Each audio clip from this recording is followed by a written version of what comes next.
My name is Sully. I run a bar a ways out from anywhere, affectionately called The Spaces Between. Don't judge, I didn't name it.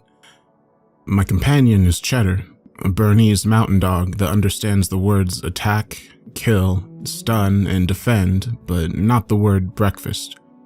We try to create a welcoming but chill atmosphere for the patrons that stumble through here every now and then. And to be honest, we have to. Because to say my clientele is unusual would be a gross understatement. The kind of folks we get here are looking for an escape, a place where they can talk their troubles away for a nominal fee and won't be judged. But I guess that doesn't separate it from many other bars out there, does it? Well, not only am I a superb listener, but we have a wide selection of unusual beverages. I like to think of them as mood enhancers, or depending on the patron's desire, dampeners. I've gotten together with some unrecognized genius brewery masters, working out deals to sell their phenomenal mixtures at a unique place. It brings the customers in by the droves to seek their poison of choice that they cannot find elsewhere, and the brewery gets exposure. Everyone wins.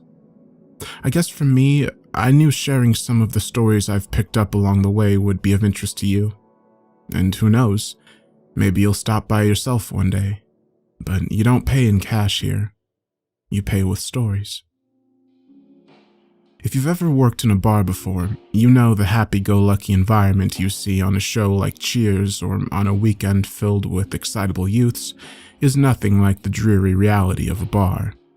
Midweek Tuesday will forever serve as my motivator to abstain from booze, and it's one of these midweek Tuesdays that I want to begin our stories. The first patron is a bona fide regular, Catherine Letty. She spends every waking moment with her lips around a bottle of Peruvian beer called Mama Killa's Pulse Thumper. The contents designed to bring your mood and excitement up to such a level that you felt the world around you was virtually throbbing. For someone like Letty, though, it simply evened her out. I liked Letty. She was a woman who could not stop talking about her life, but always seemed to have something interesting tucked up her sleeve, or a way about her that turned a mundane story into one of intrigue.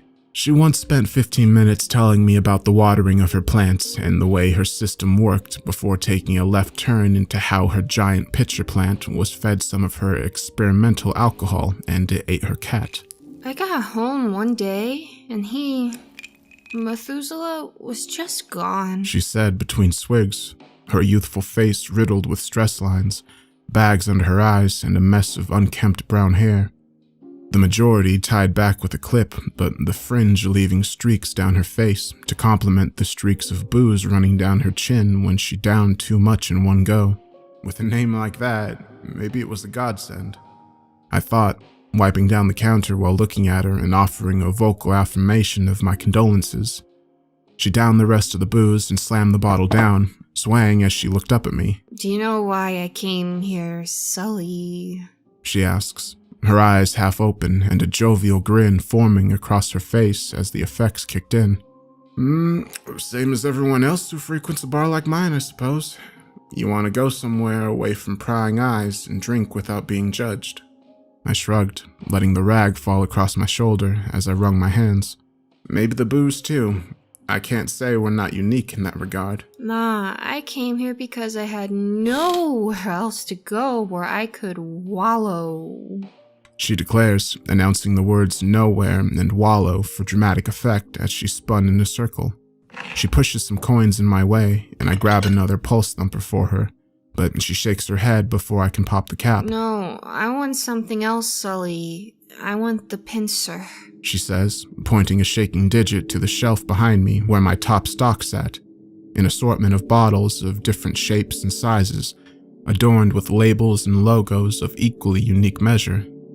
I followed the trajectory of her finger as it landed on a brown bottle with a square center, the liquid settling neatly as it extended out on either side, followed up into jagged glass spikes that formed two huge pincers.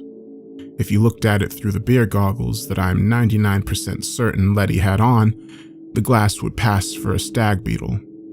I didn't reach for it, instead pressing both my hands onto the table and pushing her money back to her. You don't pay for the top shelf goods with money, Letty. You tell me a story, and if it's good, I'll pour you that drink. She sighed, a hiccup escaping her lips. My money's not good enough for you? I smile and shake my head. Nope, but your stories are. So tell me what happened that day when you came home from work. It was raining, right? You'd forgotten your raincoat. How did you... Yeah, it was freezing out, and I'd had to go get some supplies. They said Hurricane Xander was coming in, and I wanted to be ready. Her eyes sobered over, and her hands shook. She tried to steady them as she cast her eyes to the floor. I thought he'd be okay for just a few minutes. It was just around the corner. I stared at her for a few moments and twirled my mustache. Cheddar was asleep next to me, his drool beginning to coat the floor as he had a habit of falling asleep with his favorite stuffed animal in his mouth. I looked at Letty's posture, the tremble in her lips as she fooled with her sleeves and the hesitation in her words. I began to wonder. I sighed and reached for the bottle on the top shelf. It was a delicate orange at the bottom, and the shape was akin to an egg with deep cracks down the middle, allowing for a far brighter shade of yellow to break through. Top was cracked open, with the head of a baby chick popping out, blind and screaming. The open mouth serving as the distributor of the drink. A label across the middle of the egg read, Abacus & Sons Whirlwind Milkum Concoction. One shot and you'll feel the day start anew.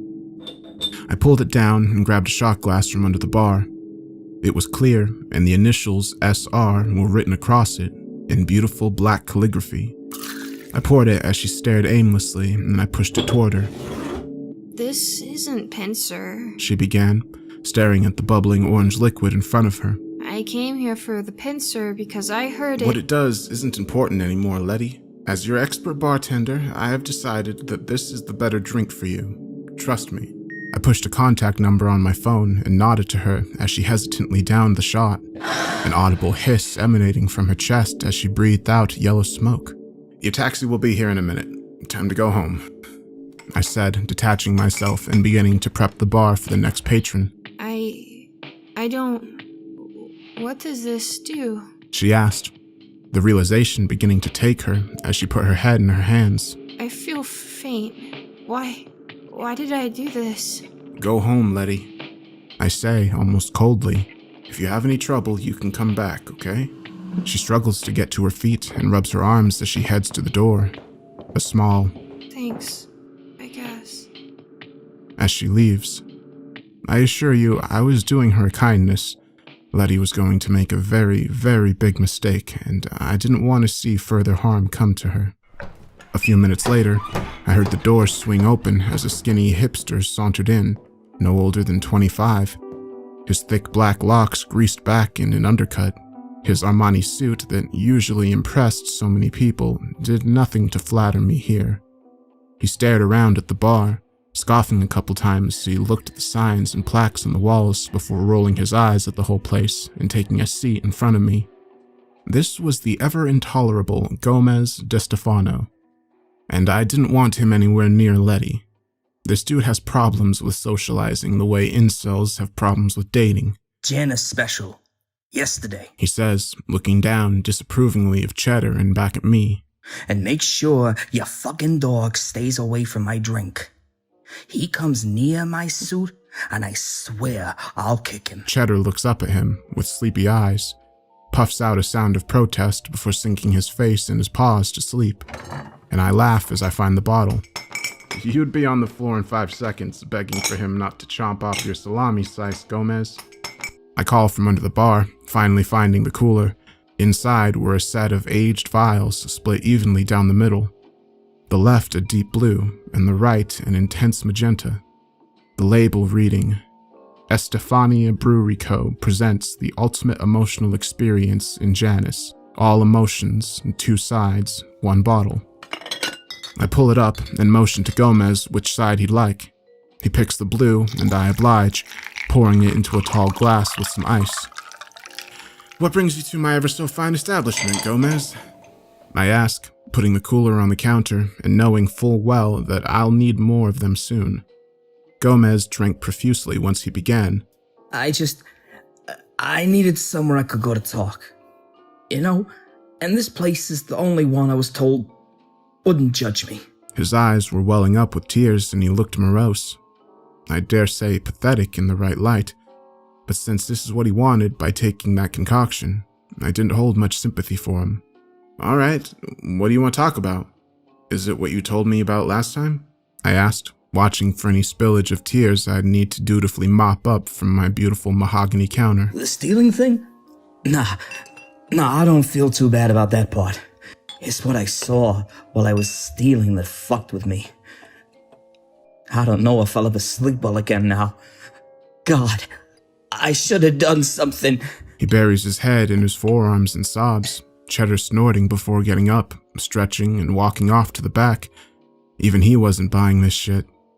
I lean forward, my arms folded, and press him for more. What did you see that night, Gomez? He composes himself and looks up, snot running down his face that he quickly wipes up. The apartment I scouted was simple. Wasn't in a busy area. The broad who lived there wasn't a threat, and neighbors minded their own business. I could go about my job without incident, and my client would get paid nicely. I was told to get a specific item and to do it at a specific time. Only I saw an opportunity and decided to get in earlier on account of the weather.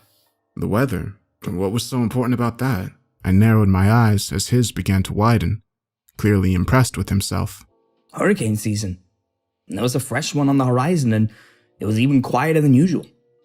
So I stepped into the apartment without any problems after I knew the broad had left, and I began to do my thing, searching for a lockbox, doing as I was told. But as I went into a bedroom, I heard something coming from a living room. An awful sound, like a bear rummaging through trash, but wetter.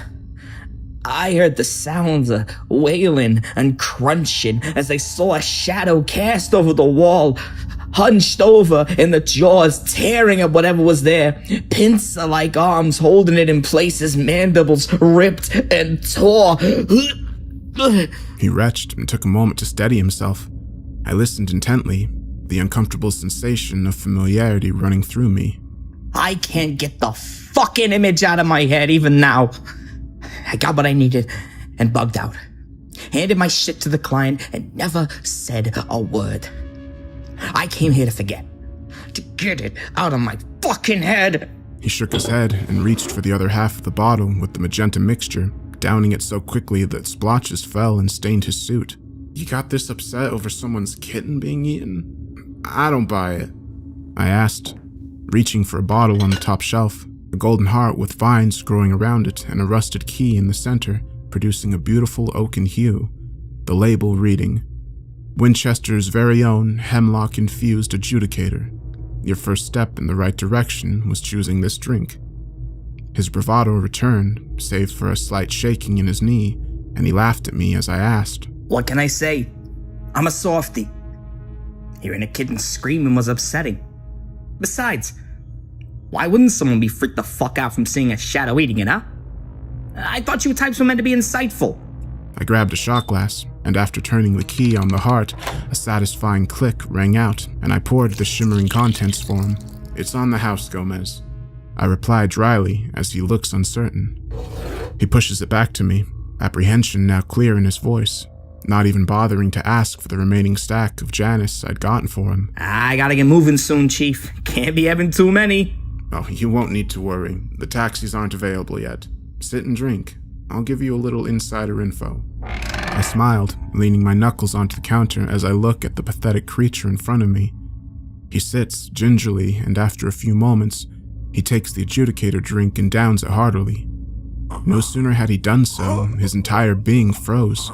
Limbs would no longer obey him, his eyes fixed forward and onto me, the body betraying his soul entirely. I am no longer smiling as I speak aloud while clearing the bar away of mess. You are a superb thief, Gomez. It's how you can afford the suits, the nice cars, the temporary friends around you who feign interest in sex to get loans. But you are a very, very bad liar. I look deep into his face as I finish my sentence, the disgust in my expression apparent as he looks back in fear. You want to know how I know you didn't see a kitten in that apartment? How I know you saw more than you're letting on, and even why you really didn't report it? He blinks once at me, a confirmation. Well, first, we need to discuss what you just drank. It's a drink that will determine what happens to you next. Essentially, one of my own special blends, designed to weed out cancerous cells like you. If you got nothing to hide, you'll feel elation beyond your wildest dreams, and you'll get into that taxi without issue. But if you feel even a shred of guilt in you after I'm done talking, well... I walk around the bar and put my hands on his shoulders, leaning in as I speak to him.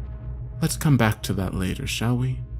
I know you didn't see a kitten because I just served your victim a few minutes ago, and funnily enough, she said it was a kitten too, with some degree of confusion. She came here to suffer, you know. Not entirely willingly, but that was her intention. I don't know what you gave her, but it took a very special blend to help her memory recover. I don't even know if that's the right call, but it's what has to happen. She will wake up, and everything she went through will be there to greet her like a fucking parasite.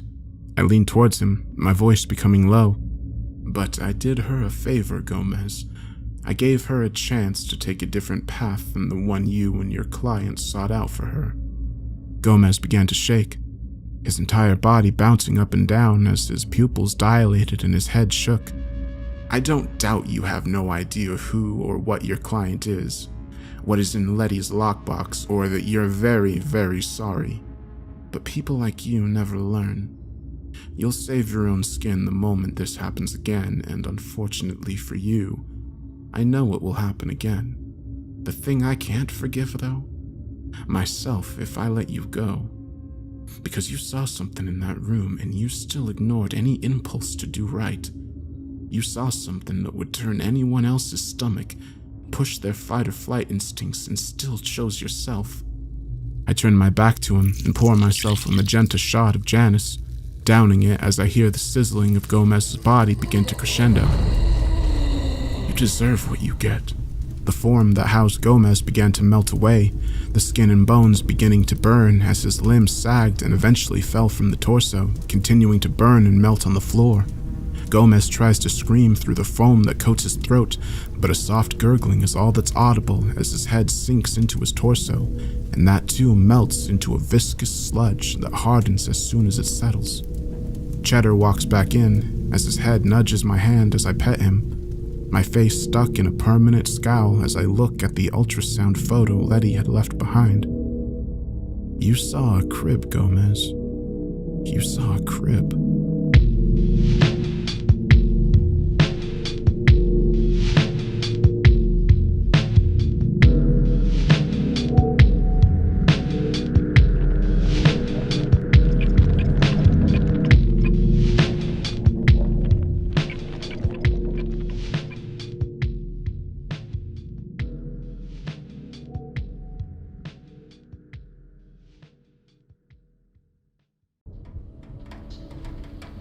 You ever meet those kinds of people that, from the outside, you just know they're unhinged?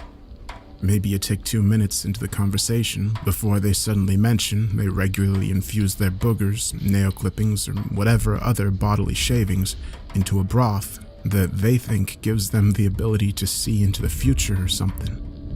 Well, a couple of days after the incident with Gomez, I was still trying to figure out where to go from there. A patron I didn't recognize walked in. Maybe that's just because word was getting around about the kind of place this was, or they just stumbled in here by accident. Either way, it was a tad strange, as were the moments leading up to it. Cheddar was restless, pacing around the bar constantly. He was never a big fan of thunderstorms or heavy rain, preferring the comfort of his blankets or his best friend's lap.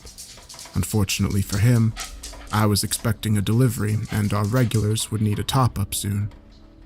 I should clarify, while our top-shelf merch is our main attractor and isn't paid for with money, we do, of course, have lower-shelf brews that are chargeable.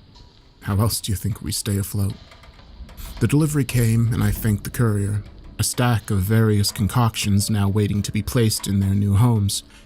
A regular had come in as the delivery was finishing and sat petting Cheddar, taking grateful sips of Pulse Thumper as they saw the courier out.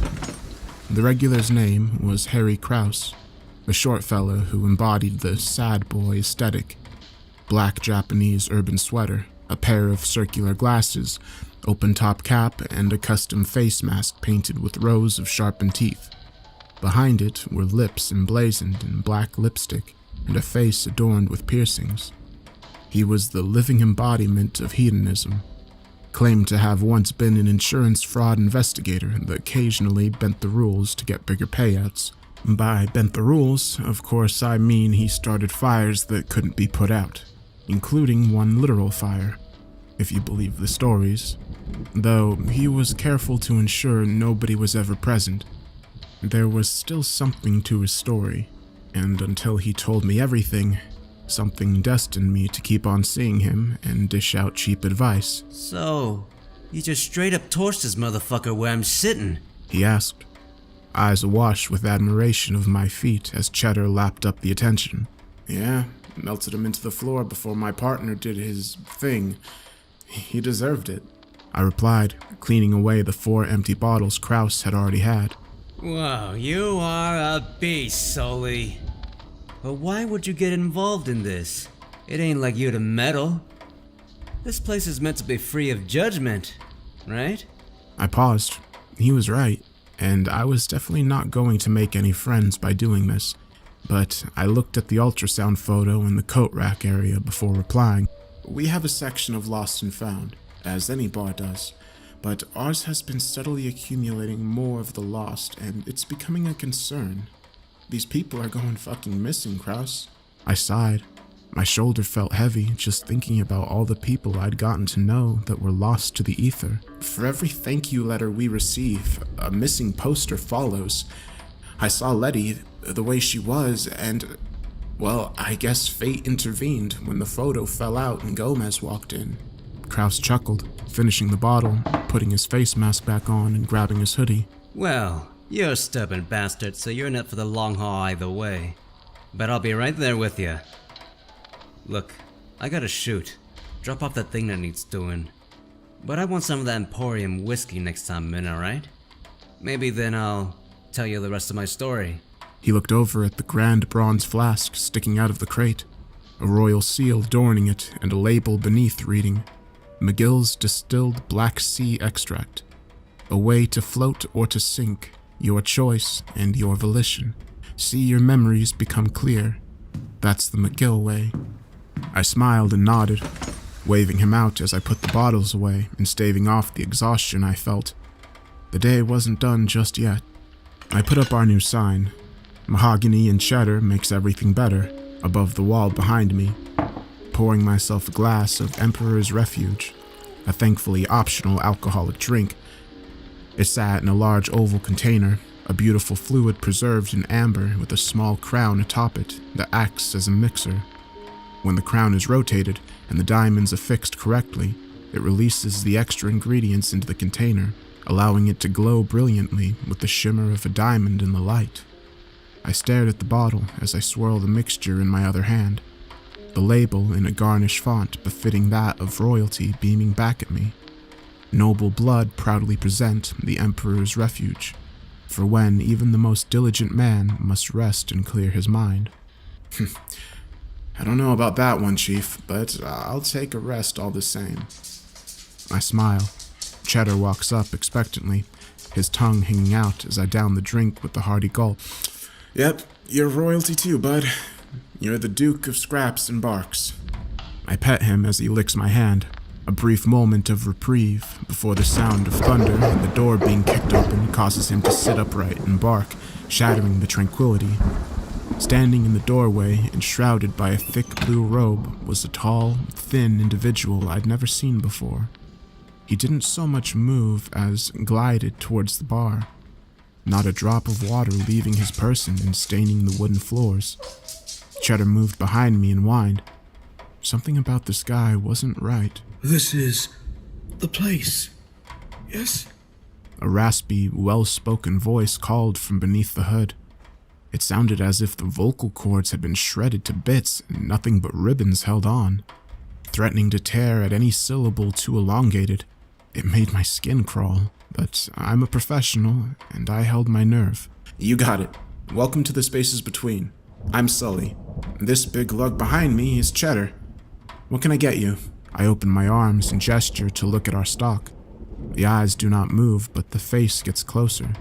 As they do so, I can see that the eyes are manic and wild, unblinking in their stare. If I looked close enough, I dare say they were even shaking. I wish to be closer to my lord. How does one do this? It asked, the stench of its breath now close enough to singe my nose hairs and set fire to my mustache by proxy. I leaned back slowly and took in his question. Doesn't work like that here, fella. You want top shelf stuff? You need to bring me a story. I'll hear it out and help pick the right drink for you on your first time. I sat back against the counter, determined not to go blind from the smell when they began speaking again. So, what have you got for me? The figure wordlessly sat down on the adjacent stool, their form hunching over like a coiled snake, and their eyes fixated on me as if the head beneath the hood dipped down. It was unnerving. I was a lost soul before I found godliness. I used to do as my body commanded without thinking of the consequences. If it urged me to burn something, I burnt it. If it willed me to hit someone, I hit them. If it compelled me to, well... I may not have seen the smile beneath the hood, but I could hear it in their voice. I didn't like where this was going, but hearing them out was part of the job, so I held my tongue. For the longest time, I did as I wished. But one day, I grew too bold, and my wings were clipped. I gazed upon the sun and saw the true face of salvation. The light shining through him and forcing the light within me up and out through my chest. The light inside is the path I needed to give myself purpose, but... He paused, the arms under his robes trembling as I sensed frustration building in him, the smell of stale water running through the whole bar and making me gag. But I have reached my limit, and the light in me is growing dim. I heard about your establishment and the unique properties it possesses. So, if I must divulge something to you, I will. But your concoction must do the job, my friend. I give him the once-over, and beyond the obvious fact that he was cloaked and smelled worse than a corpse in midday sun, there was something off about him. Maybe he knew something. I glanced at my top shelf and saw a bottle roughly the size of a skull sitting dutifully on the far end, waiting to be grabbed. It held a good weight to it, various tendrils forming hooks to hold onto, and the base of the tendrils wrapping around a face, with a look of abject terror permanently across the only visible eye, the other having the socket bore into by a thick black tendril and exiting out of the mouth as a spout. Red liquid sloshes about as I set it down, the label reading, "The elixir of nausea, the river of fate washing down your throat, never ceasing and singular in its direction. You take this, there's no going back, and I'm not even sure what'll happen to you, so your story better be going somewhere. I'm not the religious type." I frowned, pulling the chalice off the top shelf behind me and filling it to the brim, the liquid congealing and laying perfectly still once poured, as if frozen over. I kept it in front of me as I felt the unceasing stare bearing down on me. But I was undeterred in my decision. "Whenever you're ready. I've got all the time in the world, Mr. I paused and waited for a reply, but instead I was greeted by that sensation of a smile, like I was being sized up. "Venerator will do just fine," he replied eventually, his arms still in his lap and his posture unchanged. "I must confess your hound makes me uneasy. Perchance you could remove him until I am finished partaking in this drink?" Offense washed over me, but I held it for the sake of the patron and the desire to see where this was going. I obliged and sent Cheddar to the back, knowing this was not my smartest moment. As I shut the door on him, a smash echoed from the bar. Upon rushing round, I saw the bottle was in 1,000 pieces, and the rest of the red liquid was fastening itself to the floor, soon to be a permanent stain. My apologies. I was reaching for the chalice and I forgot how close it was. I would be happy to reimburse you. The eyes didn't leave my direction once. Did he stare at me the entire time I was putting Cheddar away? No matter. Your story will be payment enough, especially while I pick up these pieces. Go ahead, Mr. Venerator. I sighed, leaning down to begin the arduous and mundane task of cleanup. 99% of a bartender's job. The other 1% split evenly between interesting stories and freaks like this guy. Remind me why I do this again? I really liked my first test. She was a delicate little thing whose mother had abandoned her at birth. The rest of the litter had cut her out and she would never survive. Master told me the light in her would be best suited added to my own, but it had to be cleansed from her. So, like any dutiful pilgrim, I took the flames of purity to her and stripped the light from her flesh once the fur had melted away. He paused. I could hear the shiver from under the bar as he gasped. The screams were like a private performance for me. I still get tingles now. I started picking up the bigger pieces. In the reflection, I saw that Venerator had set back down the chalice, and that his eyes were no longer set on me. Unease washed over me, but I continued to clean. What happened after that? Surely your master didn't just grant you a seat on the council. I quipped, hoping my humor would ease the tension, but it didn't. He told me I couldn't be present for the graduation ceremony, that I had a more important job to undertake. My second assignment was dull compared to the final one.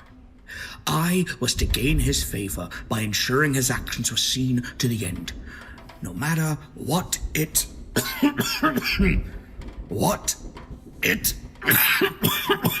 He began coughing and hacking, pushing himself away from the table as the drink began to take effect. The elixir of nausea wasn't just a way to get closer to your chosen idol metaphorically. It shifted you to be what they wanted, regardless of the circumstances. I had no idea what it would do to him once it took hold, but it was my chance to learn, and I wasn't willing to let it go. As he curled over on the floor, I got to my feet and leaned over the counter to talk to him.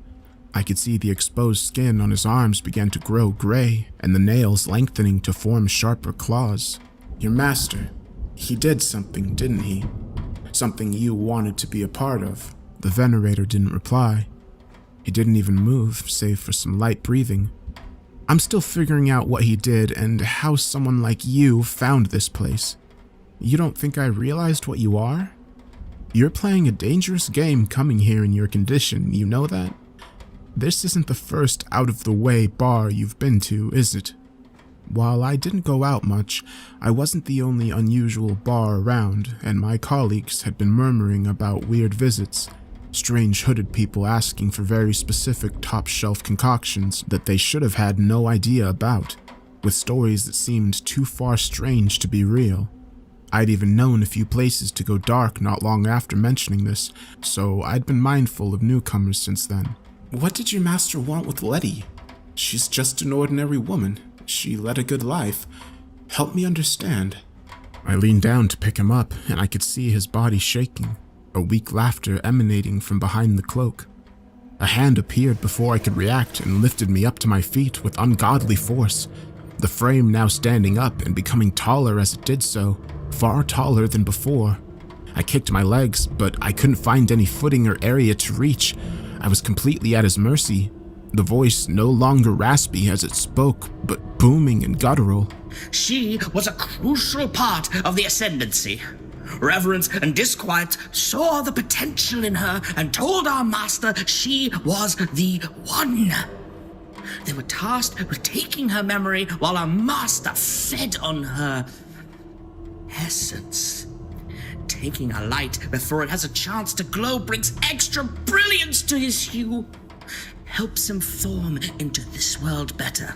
Venerator's eyes now filled with such joy, and for the first time, I could see something beneath it. A swirling mass of tendrils running across scarred and leathery skin with exposed pink flesh, the nose stripped to the bone and his eyes hanging in jagged sockets. But my job was special. Master took my light and dimmed it just enough that I'd send out the signals for your bar to appear. Master said this is how people locate you when they need you the most. I began sweating. My vision blurred and my chest felt hot as I gasped for air that wasn't coming.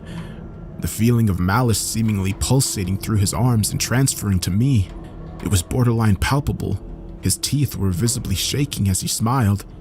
This was the face of an animal, not a person. I don't understand, but I am just a pilgrim, so I need only follow. You tried altering the course of fate, and that, dear friend, was your biggest error. Master doesn't wish to have any adjudicators. He has made his choice, and so should you.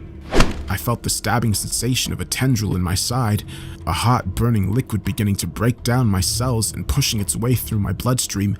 My hands felt numb, and I stopped fighting, barely able to muster a whisper. You wanted my story? Well, here it is, Sullivan. What message would you like me to tell the Master? He called out with glee, pulling my body towards his face so he could hear my last gasps of air. Maybe it was by chance or by divine intervention, but Emperor's Refuge kicked in. I felt the surge of energy fill my body and remove the semblance of pain for the briefest of moments. I knew I had to act quickly before I succumbed to the darkness. Gripping his arms as hard as I could, I shouted at the top of my lungs, "Cheddar, clean up!" The sound of the back door swinging off its hinges broke through the air as Cheddar rose behind Venerator. The chunky mountain dog a distant memory as he now stood on his hind legs, his upper half uncoiling like a snake and his eyes rolled into the back of his head. He was breathing heavily, his slobber a thick black and steaming hot, his jaw opening far longer than any dog should be able to muster. The grip on my neck loosened as abject fear now replaced the malice intent. Venerator turned his attention to Cheddar and looked visibly terrified. The last thing I saw before the subsequent darkness after being dropped to the ground was the unhinged form of Cheddar doing what he does best, cleaning up. First went the head, then the limbs. The last thing was a tendril being graciously mopped up by Cheddar as I fell into unconsciousness, Emperor's Refuge taking me gratefully into its arms. My memories flooded me while I was surfing in the darkness. Memories of a man I used to be, of someone who could barely hold a sentence together without the voices overtaking me and driving me into total madness. Of a man who made one crucial mistake and found himself in a pub along the English countryside, greeted by an older woman who gave him a drink and listened for a while. How long has it been, I wonder? Sully, what happened to you? Pain riddled my body as I felt my consciousness being thrown toward the light at an alarming pace, the whiplash coming with a fresh level of pain that steadily rose the more aware I became. My stomach felt like it was rotting away, and I could no longer feel my legs. Cheddar whined, and the unfamiliar voice of a woman with dark skin and curly black hair became apparent as she kneeled over me, her eyes darting across my damaged body. What do I do, Sully? Tell me, and I'll do my best, okay? She said calmly, her bedside manner giving me even more cause for concern on my well-being. I tried to move, but the pain was so intense that I felt consciousness ripping away from me if I dared to venture too far. I cast my eyes to her and to the bar above me. Top shelf, middle, far at the back, silver bottle with a chain around it, ice cold to the touch. I foolishly tried to move my arms on instinct, and again, pain tugged at my mind, reminding me of my error. The woman sprang to her feet and rummaged on the top shelf, the urgency causing her to knock a couple of bottles aside, much to my dismay. Sure enough, she got her hands on the silver bottle and brought it down to me. It's something I had not seen in many, many years. It's more of a teardrop than a standard bottle. The chains around it silver even to this day.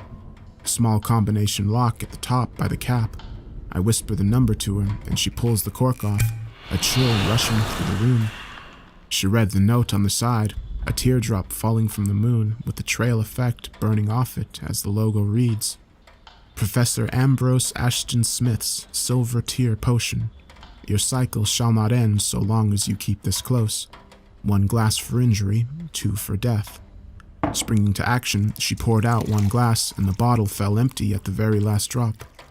She didn't register this, however, and propped the glass under my lips as I gratefully drank, the horrific cold chill flowing through my body and beating back whatever damage the Venerator had inflicted me with. After a few minutes, the sensation in my body returned, and I got to my feet, still a little woozy, but thankfully none the worse. Well, looks like you'll get a drink on me, I chuckled, my side still a little sore, and the tear ruining my blazer. Thanks, by the way. To whom do I owe my gratitude? She stretched out her hand and I took it, a firm grip meeting me as she flashed a grin. Detective Georgia Halpin. Somebody put in a call that there was an incident here, and, well, here I am. The woman took a seat at the bar and rested her head in her hands, smiling in bewilderment as Cheddar sat at the foot of the bar, panting and focused on me. You're really okay? What the hell was in that drink? Just a favor from a long time ago. Won't be able to use that again. Was really hoping it'd come in handy during an epic battle of some kind, but I never go anywhere. So I guess it is what it is. I put the bottle away in a small box underneath the bar and began to properly take in Halpin. She was in her late 20s, athletic, and sporting a smart casual attire that suggested she took her job seriously but enjoyed being sociable. A definitive uptake from Mr. Sewer Nightmare earlier on. Her hair was tied in a bun with a long golden pen in the center. So, how does this place work? How much do I need to fork out for you to bend an ear? She asked coyly, a flash of pearly whites as I reciprocated. You just need to tell a story, but since I owe you... I trailed off, realizing what I was actually saying, but she caught on quickly. Since you owe me, you've got to tell the story. Bet you didn't think that would happen when you woke up this morning, huh? She laughed, her eyes scanning the shelves behind me for something that took her fancy. Well, you show me something, and I'll show you something. Sound fair? Her eyes resting over a black and white bottle in the shape of a bed stood on its end with a person's face asleep on top, the cork in the center of their chest. I obliged and grabbed it from the shelf and set it down in front of her, the label reading, The Thought Collective presents Emporium brand black whiskey with a dash of pensive. Relive those golden memories in the black of night. Not a bad choice. This will either bring clarity to your mind or make everything feel like it's in murky waters. It can be quite a journey if you're not careful, you know, I said, uncorking the bottle and letting the smell of ginseng and walnuts waft through the air before fetching a large mead tankard and pouring the contents sideways. The black liquid left the container, coming out clear as crystal, then hitting the tankard. Black particles bubbling beneath the surface until the end of the pour, when a dark froth bubbled at the top. I slid it over to her and gave her a nod as she took a sip, her eyes closing in enjoyment as she let it fill her. She spun her hand around, signaling me to talk. All right, fine. Here goes, I said, and fetched Cheddar a slab of meat while talking, learning from before and opting to keep the detective in my sight the entire time. I sort of fell into this business. I wasn't always the suave, handsome, charming, and obviously humble bartender you see before you. I was once just a messed up kid trying to find his way. She finished her sip with a gulp and smiled, wiping her mouth and looking intently at me, nodding. Everyone goes through that phase in their lives where they have absolutely no clue what they're doing. Mine lasted from 10 to 30, and saw no sign of slowing down as I fell into my late youth. I just felt lost, like I belonged nowhere. So I made people pay attention to me whichever way I could. If that meant lashing out, well, so be it. Bad publicity was just fine by me. I shook my head. Being on the giving end of these was not my idea of fun. But a promise was a promise. But eventually, all our demons catch up to us, and I got in deep with the mistake I made and was given a choice. Do this job or rot. And here I am. The end. I held up my arms and let them fall to my sides before shrugging. Your demon's catching up to you, eh? Yeah, I'm sure Gomez de Stefanos did as well. Halpin nonchalantly declared before taking another gulp of the drink and wiping her mouth, locking eyes with me. How much of what you just said was bullshit, Sully? I smirked. She was quick on her feet. Enough that you can't seem to figure it out. How'd you know my name? Why are you really here? She finished her drink, slamming it down on the table before taking a walk in the bar foyer, looking at the photos of past events we'd put on and notes grateful patrons had left behind. Sullivan, our time was irreplaceable. The drinks exquisite, and your wit sharp enough to cleave me in two. I will hold this time in my heart, for you pulled me out of the darkest pit, and with one drink made it so I had wings. I hope to see you once more someday, my comrade. Maximilian Wentworth. Sully, you know what this means to me. Everything else has already been said. Thank you. Give Cheddar the biggest hug for me, okay? Catherine Letty. Well now, this one looks new. So many grateful patrons. You've amassed quite the following here, haven't you, Sully? I assume that's why Gomez found his way here a couple nights ago. She turned to look at me, eyes narrowed. But we've not seen him since. Nobody has. Even asked some of your regulars and Miss Letty here, but nobody had an answer for me. How oddly protective. Who sent you? Are you really concerned with someone like Gomez? I asked, feeling suddenly very on edge. She laughed bitterly at the notion. Don't be silly. That vile prick was a foot soldier, and a greedy one at that. No, I'm here because you clearly have no understanding of your boundaries, and if violence won't make the line in that sand clear, maybe fear will. She opened her palms out and clenched her fist. A pity, really. I like this drink. But temperance finds its work is never done. Without a second to respond, she began punching her stomach over and over until the drink she'd consumed moments ago poured out of her like a black cloud through gags and belches. It formed a haze that quickly turned into a cloud. In it, I could see figures moving around as the images became clear and an apartment room could be made out. It was a dark apartment room with a row of plants in the corner, sitting dutifully and waiting for water. A bunch of baby toys littered the floor, a stuffed animal ripped to pieces and cast aside. I didn't want to see this. A hunched-over figure viciously chewed on something as blood and viscera coated the floor. Its shoulder blade jutted out, and the hood barely covered the large, bulbous head as it gnashed away, two hooded members standing on either side and watching with vested interest. The bar darkened, and even the sounds of Cheddar barking were muted as the thing in the haze clicked its back, straightened up, and turned. Huge black eyes falling upon me as mandibles clicked and blood-covered pedipalps shivered, laughing maniacally unseen amid the smoke and haze. I knew that whatever I was staring at was beyond any weird story, gruesome tale, or bizarre encounter I'd had to that point. It was something that, for the briefest of moments, created a fear in me that screamed to close the bar and move, but once you start something like this, you cannot stop. I knew that. There was something preying on my patrons, and I couldn't ignore it. Still, in that moment, amid those blackened clouds, I felt a sliver of fear that so many victims had fallen prey to. What I was so worried would continue to befall them if I stood idly by when they came to me for help. The black eyes shimmered, and the voice resonated through me, ringing out long after the warning was delivered and I had been left in the dark bar. Cheddar sat with me on the floor as I stared at the empty bottle of Emperor's Refuge and lamented on the clarity it could give me, the words swelling and bursting in my skull.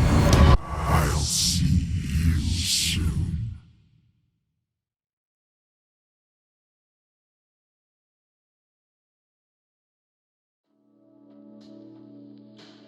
I'll see you soon. It's been a few hours, and that monster's voice is still ringing in my ears. The low, dulcet tones bouncing around in my skull like a pinball, each synapse bringing with it a new electrical shock through my veins. I didn't know what he was, but everything about him was wrong, and my own stubbornness was going to be the death of me. Typical Sully. Never could run away from a fight. I was lying against the bar, The lights dimmed down and the regulars asleep in their seats in the VIP lounge. Fortunate I didn't kick them out. Cheddar was asleep by my side, curled up into a ball, and, as always, chewing on his blanket, some of the drool soaking onto my apron, but I didn't mind. Honestly, without him here, I think I would have just packed in the whole career by now. I pulled a bottle from underneath the bar, thankfully within my reach. It was old, in a wooden coffin with chains around it, more ceremonial than intentional. A sigil scratched across the center and the teal fluid running down the sides, creating a beautiful glow that gave off more than just a morose beverage. The note scratched on the back read, "Poe and Sons offer to you their sobering condolences for a time when your mind might be sharp but your body must rest." I opened the casket and grabbed the small locket inside. My eyes fell upon the photo from years gone by. I was smiling and far less bearded, my arm wrapped around the shoulders of my mentor and a smiling woman in the center. Even now, her smile filled me with such warmth. If only she were here. I took a long sip of the drink and felt her voice fade away as silence rang through my ears like ambrosia. My muscles began to relax as rest greeted my soul.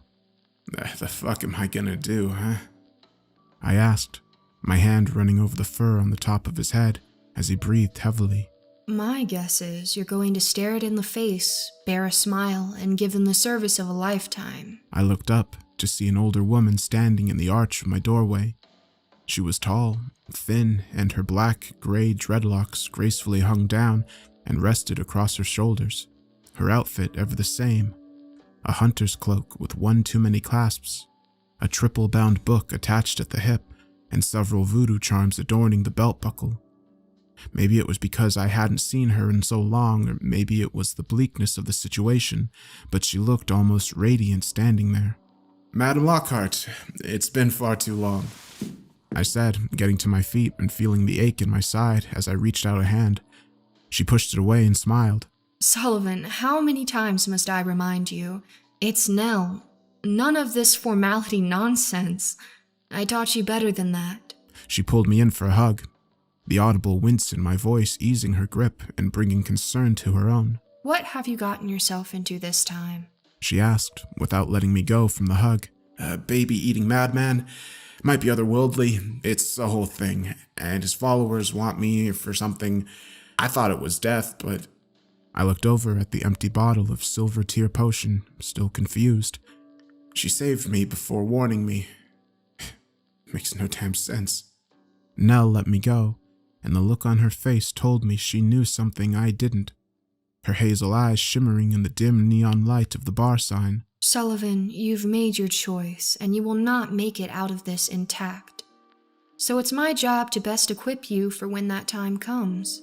She put a hand on my face, rubbing my cheek like an attendant mother, the warmness returning to her face the moment she touched me.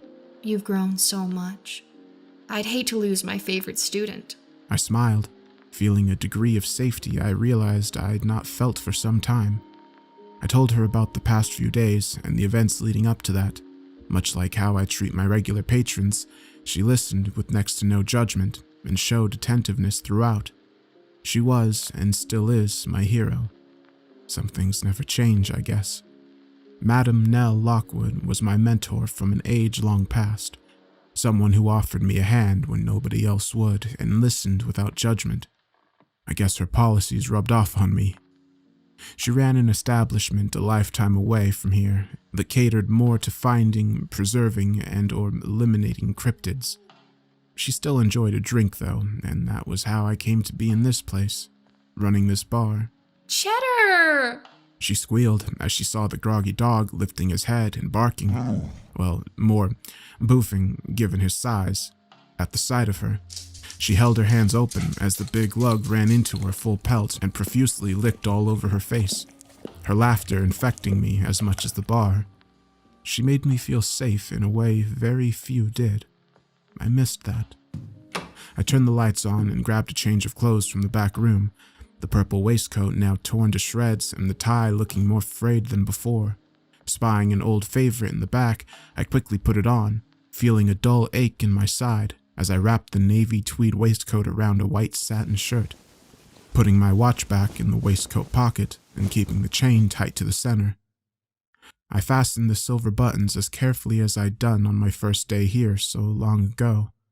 Had it been 10 years? 20? I couldn't remember anymore. I just knew that this was the place I had to be, and that I had a duty here. That was all that mattered. I took my silver tie, adorned with small bears patterned over it, and straightened my dirty blonde hair, slicking it to the side as I measured whether my undercut needed shaving or not. Appearances are everything, after all. Deciding it was fine, I slugged my apron on and went back into the main bar where Nell was sitting on the floor, trench coat hung on the side as she cuddled a very content cheddar, tail wagging and big droopy tongue slung out on the floor. "You're gonna spoil him, you know. He'll start wanting constant attention," I teased as I looked at him and his elated face beamed back at me. She giggled, her scarred hand running up and down his belly. Well, maybe it's not such a bad thing. After all, he's only here for you, and to him, you're all he has. So attention is never unwanted or spurned. She sighed, still smiling, but reservedness weighing down her words. If only everyone was like that. But Cheddar has a purpose, as do you. He isn't just in the bar, he's a part of it. She looked up at me, eyes full of tiredness and stress lines littering her face. I just don't want to live in a world where he's left waiting for you at the door and you never come back, Sully. Well, I don't plan on giving in to whatever they are, but I gather you're not just here for time with Cheddar. What do you have for me? She rubbed Cheddar's face and kissed his head before getting to her feet, her arms and hands littered with battle scars from years studying the various creatures that exist. How she was still alive now is beyond me. She's like a mountain, never ceasing regardless of the elements put in her way.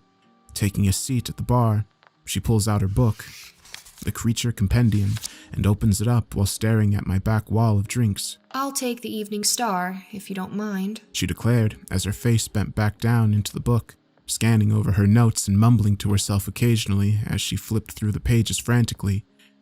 It was worn and damaged, but it held every entry she or her colleagues had ever made of the creatures that lurk in the places we never see. I reached for the bottles in the center of the top shelf, the shape of an Aztec temple with black foundations running up either side and connecting to an altar filled with red steps. The cork fastened firmly into the sacrificial table. Grabbing it and setting it down in front of her, the label read, "Emporium Brewery brings you the Shallot Whiskey, the beverage that gives as much as it takes."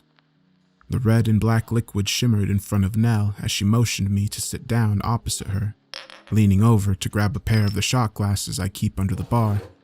She unscrewed the top of the drink and poured 2 shots. I grab a stool and stare at the drink in front of me. "You know I don't drink if I can help it, Nell." Without meeting my gaze, Nell downs both in succession as a shiver runs down her back before she flips the book around and begins talking, the burn of the drink riding high in her throat and giving her silky voice extra gravitas. "This master you've heard about, the one you saw in the vision, I'm sure it won't come as a surprise to you, but he's not from our reality. I can't be certain where he hails from, but I would wager it's a long way from here, and it's far less populated. Maybe through his own doing, or someone like him." She paused, coughing as the burn got the better of her. "But he's old. Very, very old. Clearly, he's got an influence on the people here, and he's got an ability to corrupt those who follow him. I'd say through something on his person, like his blood, or a concoction," I said, a chill running down my spine, the realization making me genuinely uncomfortable. It seemed Nell shared the sentiment. "Or a concoction, yes. Maybe that's why this Halpin Temperance person let you live and wasn't concerned with his other followers. He must need you for something. My guess is conversion."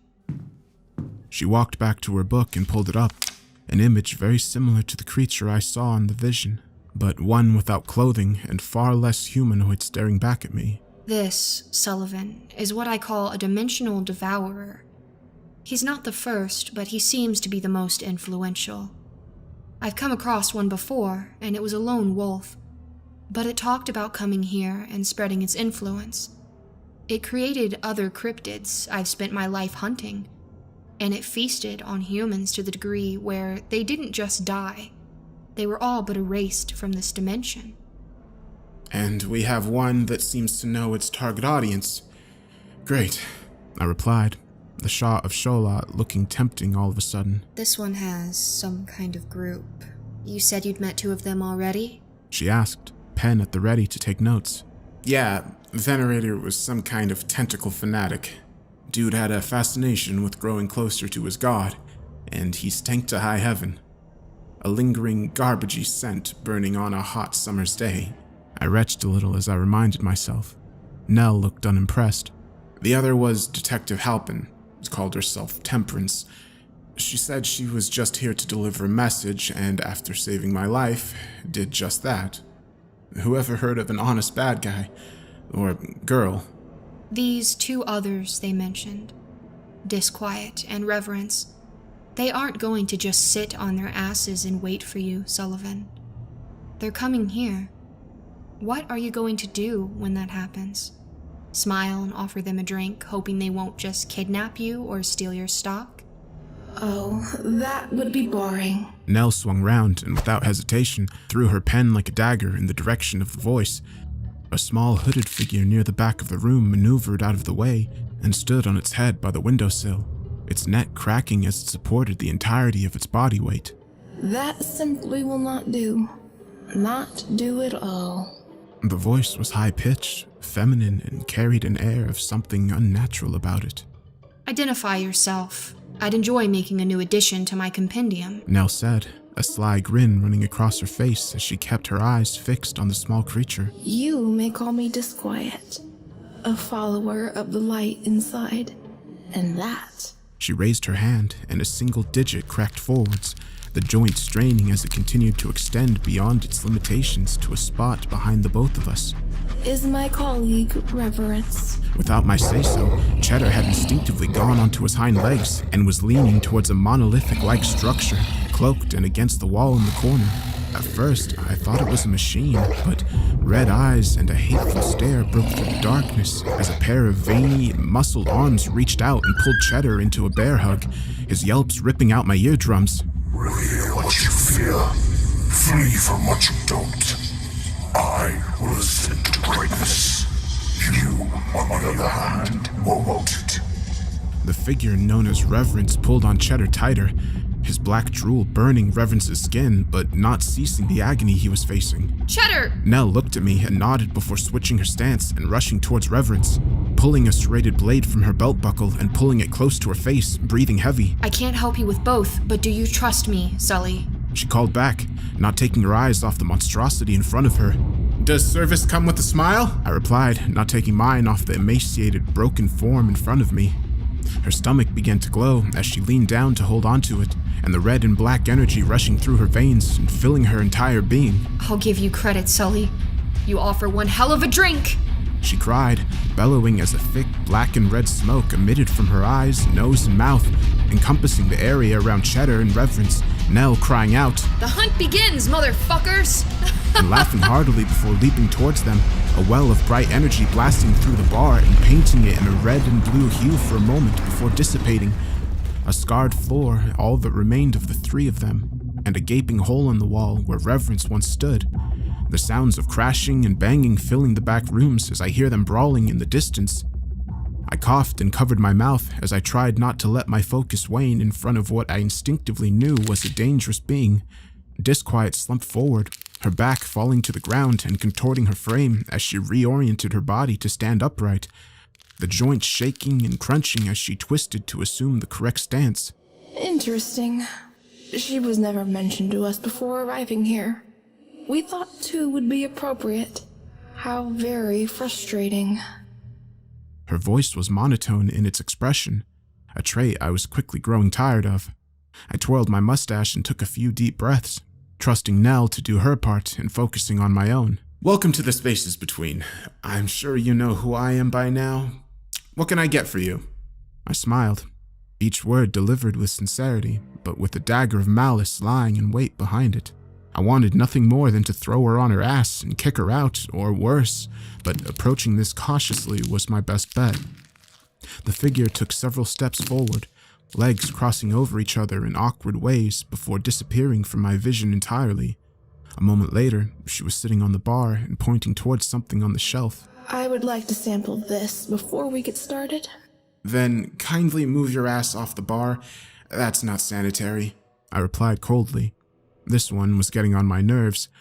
She cocked her head to the side as she observed me. You don't wish to know how I got here so quickly? She asked. If curiosity was in her voice, I couldn't hear it over the monotone drone. No, I wish you'd fuck off from the bar, but that isn't how things work around here. So take a seat, tell me your story, and I'll prepare your drink.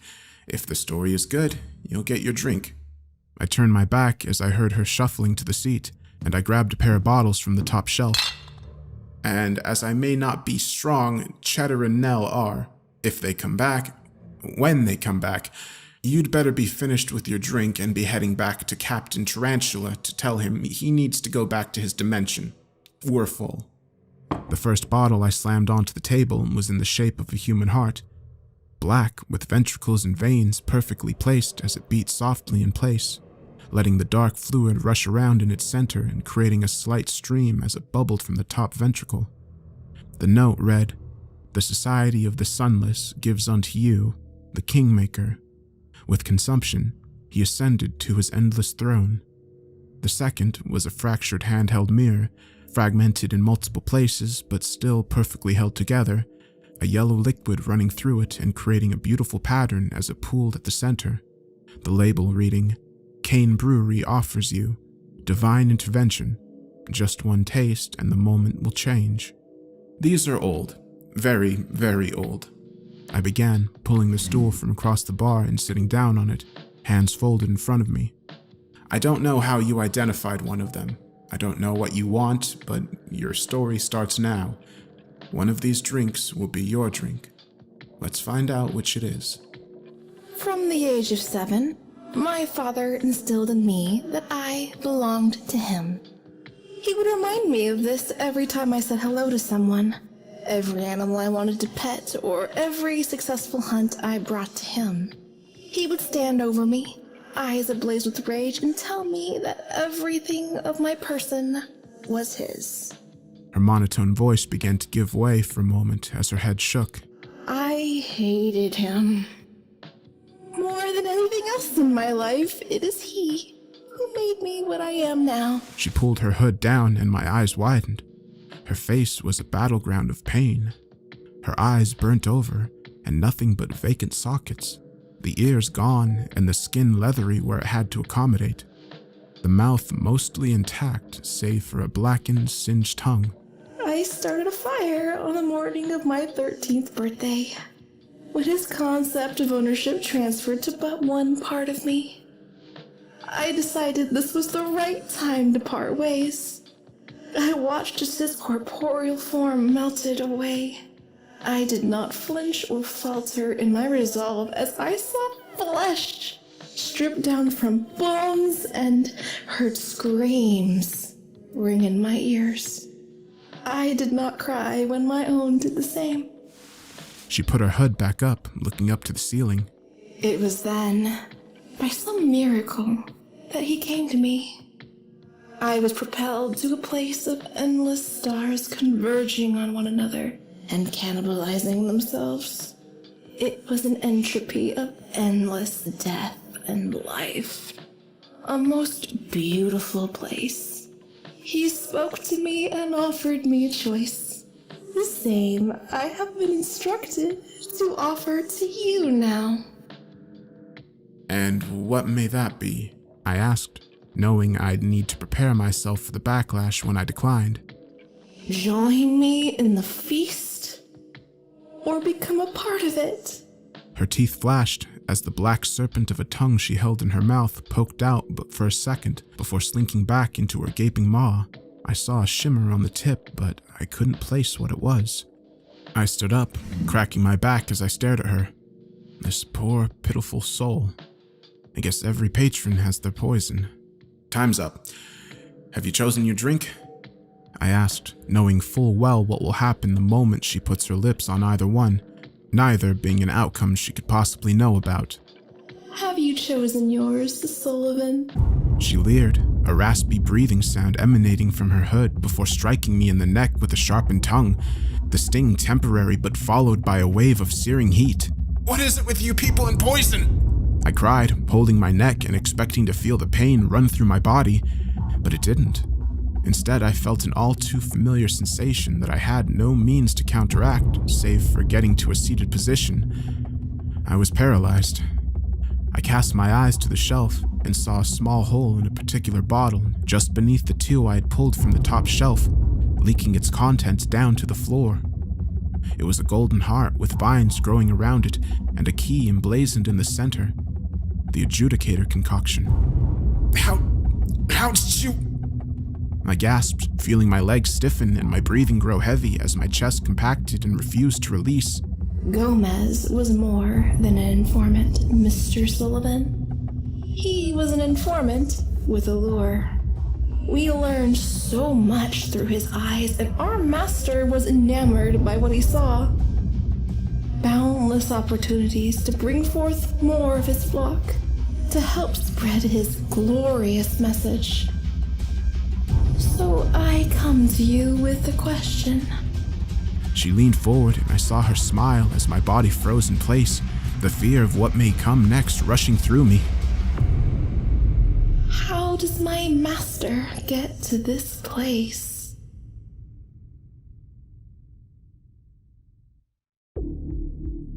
How does my master get to this place? I can already feel my eyes twisting in their sockets at the prospect of what the adjudicator can and will do to me if I betray my thoughts. I can still hear furious fighting in the back, and it's dawning on me that I have no way out of this without being totally honest. I try to speak, but my throat is caking over with this familiar black foam. What? Head? I gurgle. Yes. Go on. Disquiet hisses, leaning in. I said, what's for her head? The sound of a bottle smashing against the table and then colliding with Disquiet's skull punctuates the air. As a thick green liquid pours down her robes, she shivers as it coats her and casts her eyes in the direction it was thrown.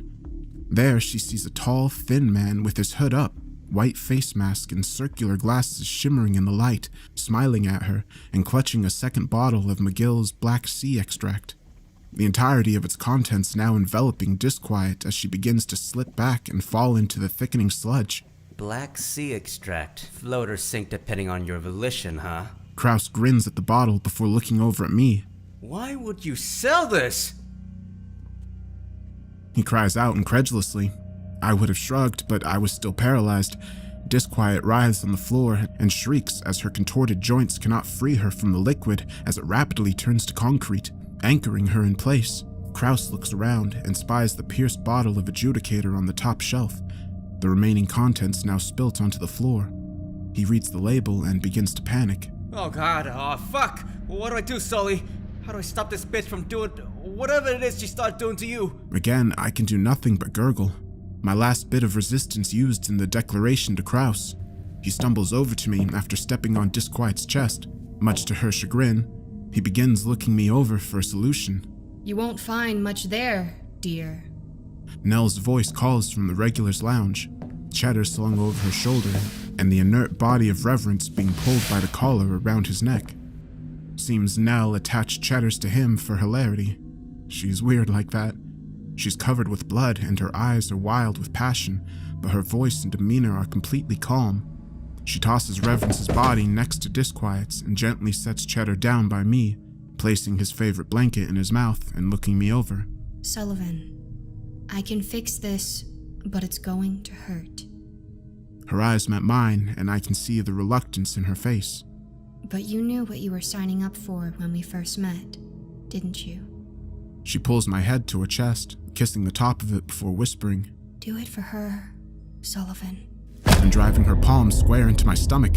I felt the searing pain rush through me anew as her hand collected the bulk of the adjudicator in a small pool, pulling a bottle from inside her coat pocket and sealing it away. No sooner had the adjudicator left my body, a bright white light began to engulf my vision. The sound of my heartbeat filled my ears, and the last thing I heard before my consciousness faded was, "Find your truth, Sullivan. That is the only way to finish the detoxification effects. It was Nell. She was pleading with me.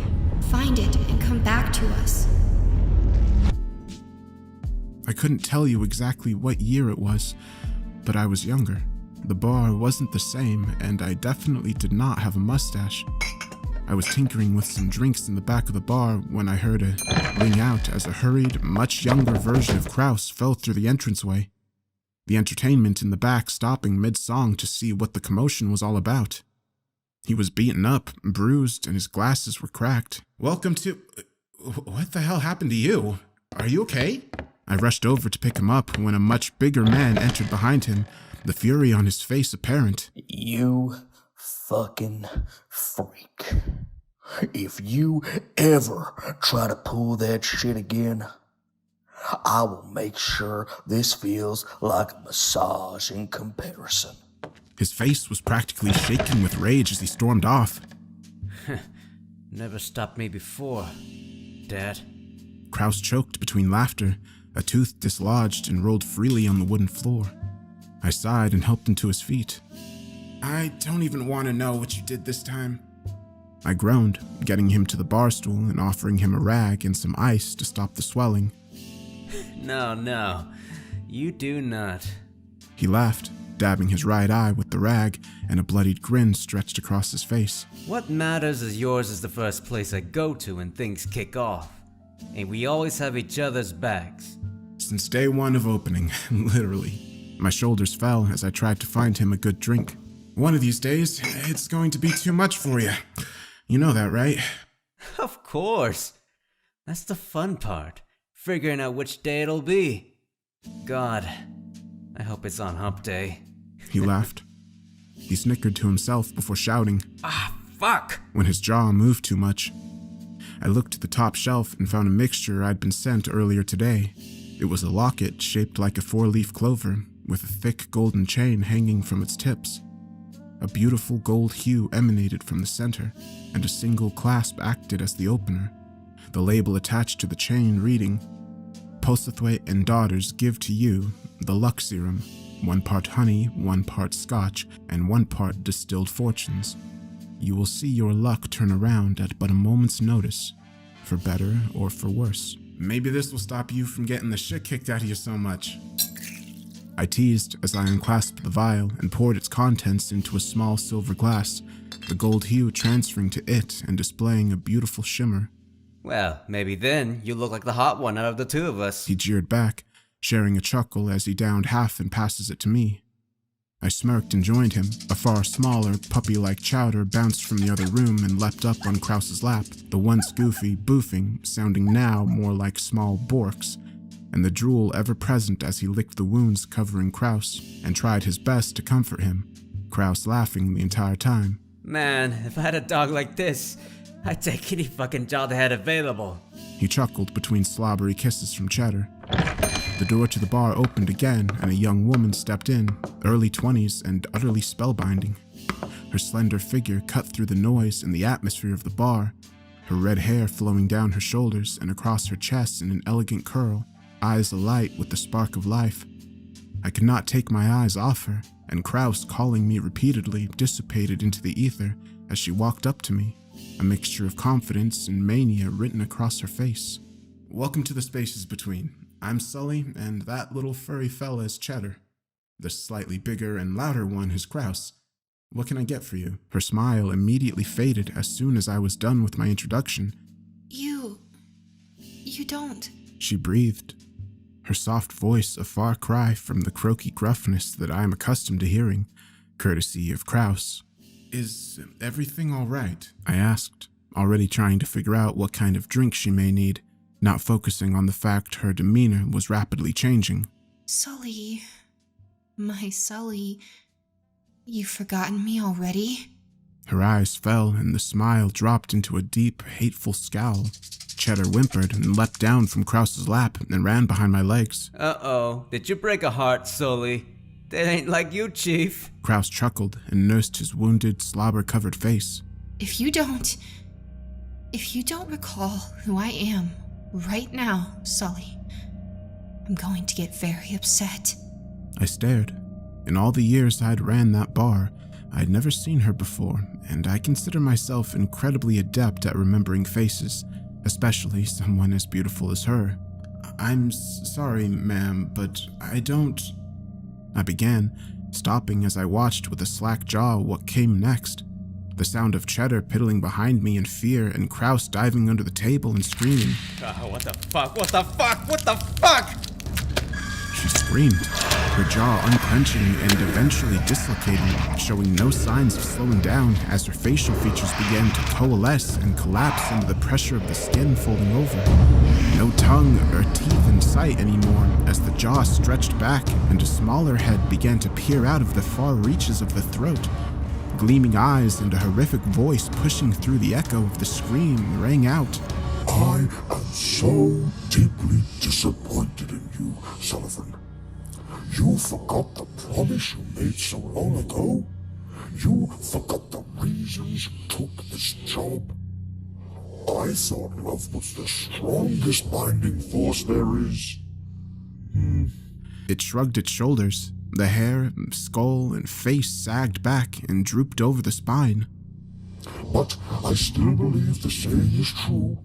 The more things change, the more they stay the same. I couldn't form sentences. I was gripped by a fear I had never known. The kind that slows down your movements as if wading through quicksand. The kind that seems to turn your cohesive thoughts into fractals and your once eloquent speech patterns into terrified stutters. I had seen many strange things in this job, but this took the cake. Don't worry, I am not here to hurt you. For this was a test, and due to limitations, this wasteful corpse will be disposed of, and you can go about your ignorant existence. But... It leaned forward, and I could see the faint glint of a smile in the far back of its throat. I will have a drink before I depart. I swallowed, my throat dry and my eyes stinging as I realized I hadn't blinked. I shakily turned on my heel and frantically scanned the top shelf of the bar, desperate to find something that would suit this monstrosity's palate. The smallest object caught my eye, and the shape sealed the deal. It was a brain, splintered into two segments, one bubbling with gold liquid and the other a grayish substance that fogged over that side of the glass. Taking it down, I looked carefully at the note. The Pilgrim's Choice, for when we need to find our way once again. I sat it down in front of the creature, shaking hands, pouring out the champagne-smelling liquid first, then the gray matter that fogged over the glass, both coming together to form a brilliant silver concoction that smelled of elderberries. The creature laughed at my nervousness. Perhaps you should get a drink yourself too, Sullivan. I think you'll need it. Shit, maybe it was my nerves or the suggestive nature of their voice at the time, but I believed it. I grabbed a bottle from under the bar. It was a special blend I'd been working on myself, and now seemed as good a time as any to try it out. The bottle, in the form of a cracked heart, a blend of herbs and spices, filled my nose as I uncorked it and poured it into a clean glass, the green and yellow liquid bubbling the second it left the bottle. This is, well, it's called arrhythmia. It's something I've been working on for quite a while now. Well, I don't know what it'll do just yet, I said, confused at why I was even explaining to this thing. But I suppose professional courtesy wins out every time. I raised the glass and said, "Cheers." We both drank. I mean, I did. This weird fucker simply threw the liquid into its maw, and that's all I could tell you. And within a couple of minutes, the effects of each drink became apparent. I sat back and felt my body shiver as I pulled out my pocket watch and I stared at it wistfully, my eyes hazing over as I smiled from ear to ear. Meanwhile, the figure opposite me coughed and sputtered, anger again building in their frame as they tried to throw the drink back up. The retching gave way to the sound of sliding wet meat as hands emerged from the mouth and began to try to claw their way out. screams erupting from the creature while I did nothing to stop them or react to them, instead fixated on what was in my pocket watch. How dare you? I am the rightful god of this remaining realm. You cannot take my claim to rights away like this. This is not how it's supposed to be.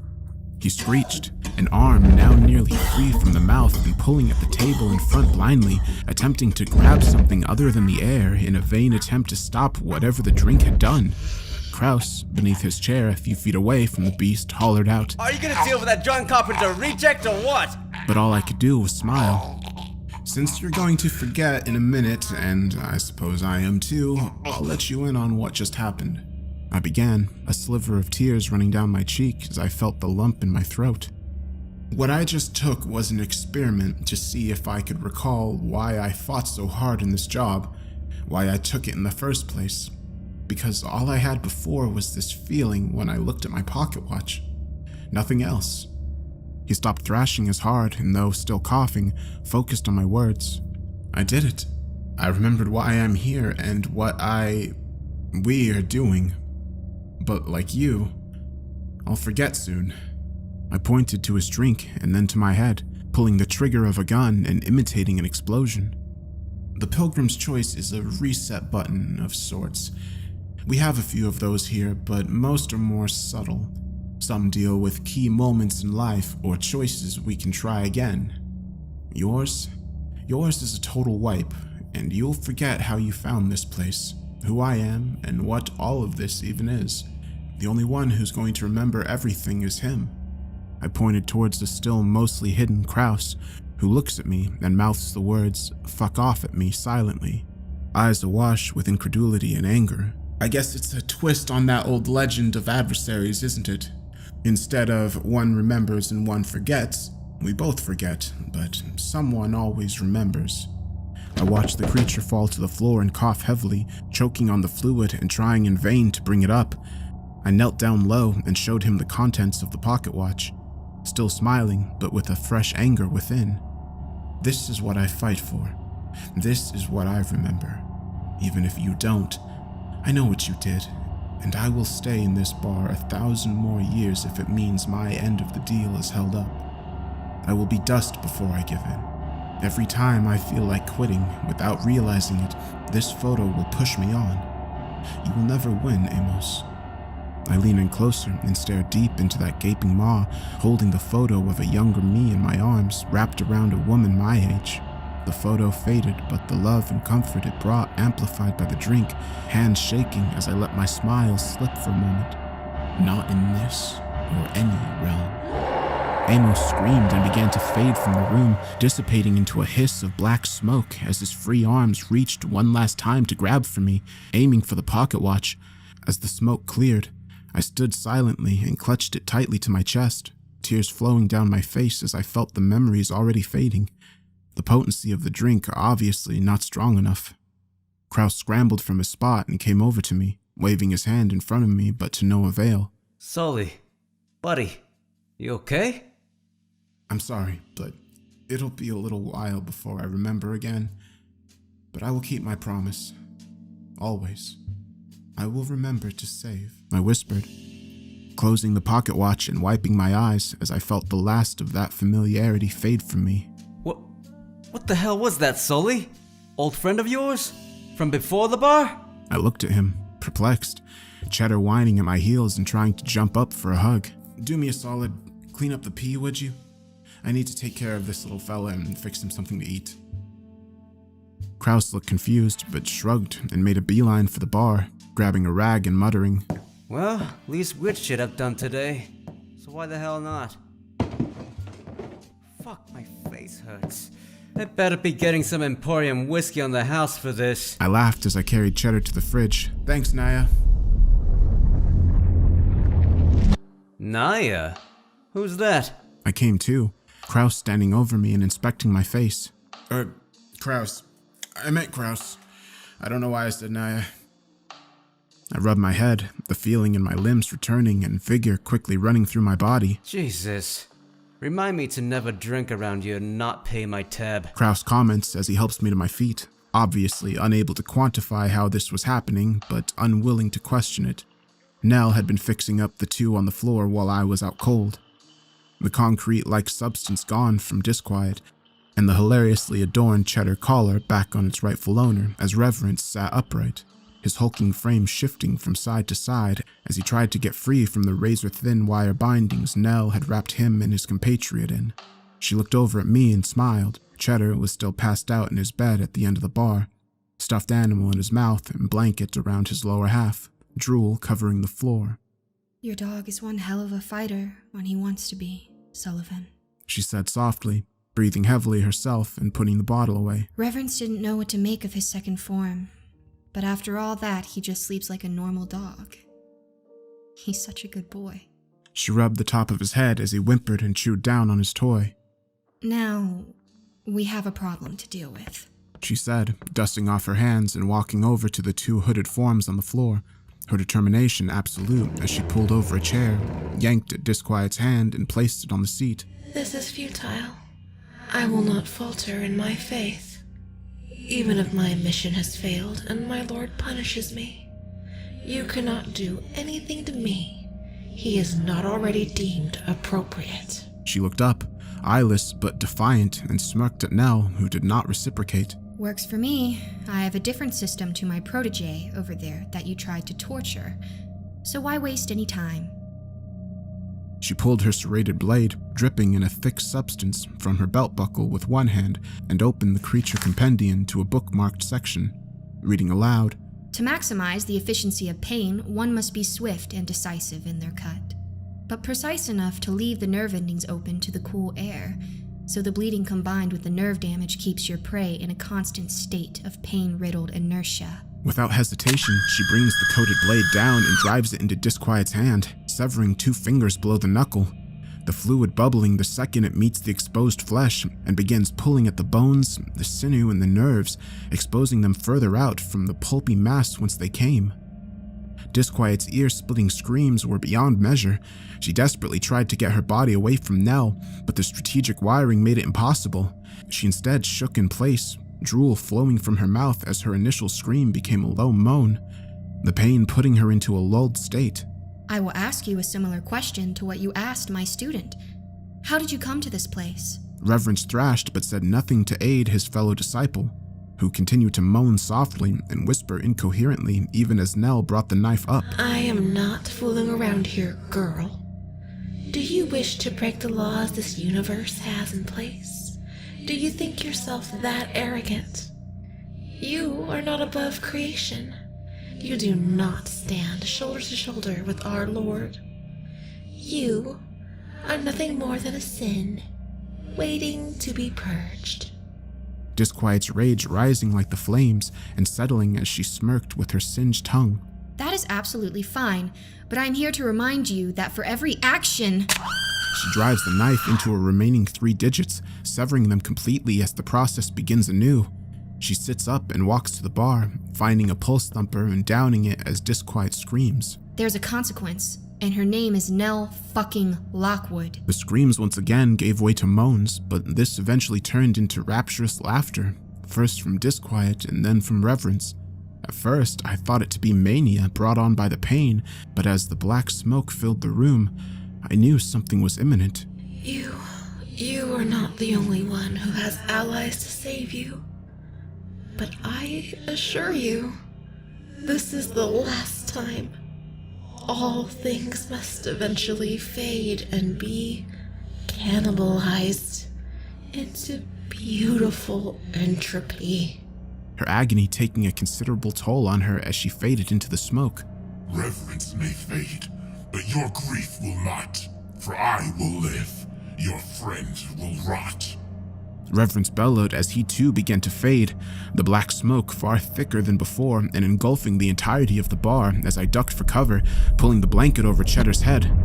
The form of Temperance broke through the smoke and stood in a small parting she'd made, her own vestments now on but the hood down, a smile across her face. Sullivan, I come to you with a choice from Lord Amos. He wishes to give you 2 options before what he anticipates will be the final meeting you two share. The final meeting we all share, I imagine. She gestured to the room like a proud parent before letting her arms fall listlessly to her side, biting her lip. You see, in his omniscience, he figured out how to get here. It's the binding forces of this plane that allow us to step through those doors. In this case, it was the binding force of love. She pulls something from her pocket and throws it to the ground in front of me with a thud. It's a black lockbox, the contents of which spill in front of me as my eyes widened. Letty, to be exact. She's with us now, the constant supply of energy we need to get here, but alas, it is not nearly enough for my lord to step into this space. So, instead, in his infinite wisdom and gesture of goodwill, he offers you a most important choice. Let me guess, join him or spend a lifetime in suffering? I call back, still under the desk and hoping I'm not stupid enough to get injured by every member of this fucking group, searching for a drink that can aid me and finding nothing in reach. She laughs, but there's something off about it. It's cruel, low, and frantic, as if she knows something I don't. No, Sullivan. You're going to suffer either way. The choice is far more important than that. No drinks to save you, no weapons in sight, and no way out. Lord Amos knows this is your next true test. And how blessed am I that I get to administer it. She laughs again. This time I hear a sizzling sound and a low hum growing in sound and intensity. Enough so that I look up to see her wielding a black flame in her hand, almost like concentrated black smoke, burning impossibly hot and shaking like lightning. Her eyes meet mine, and I sense her bloodlust as her grin twists, the lightning twisting with her. This is a far stronger bonding agent sitting right here that we can utilize. Something so strong that the next time we step foot into this place, our Lord will be at our side, and he will complete what he started so long ago. That bonding agent isn't just in one vessel, however. It's in 3. I took one look around the bar, first to Kraus, who is staring head-on at Temperance, next to Nell, who nods solemnly before grabbing at her blade, then to Cheddar, who hasn't stirred from under his blanket, still asleep and unaware. Finally to the photo on the floor of a young man and a woman with their arms wrapped around each other. The photo faded, but the love and warmth permeating from it even now. Who will it be, Sully? Kraus, Nell, or Cheddar?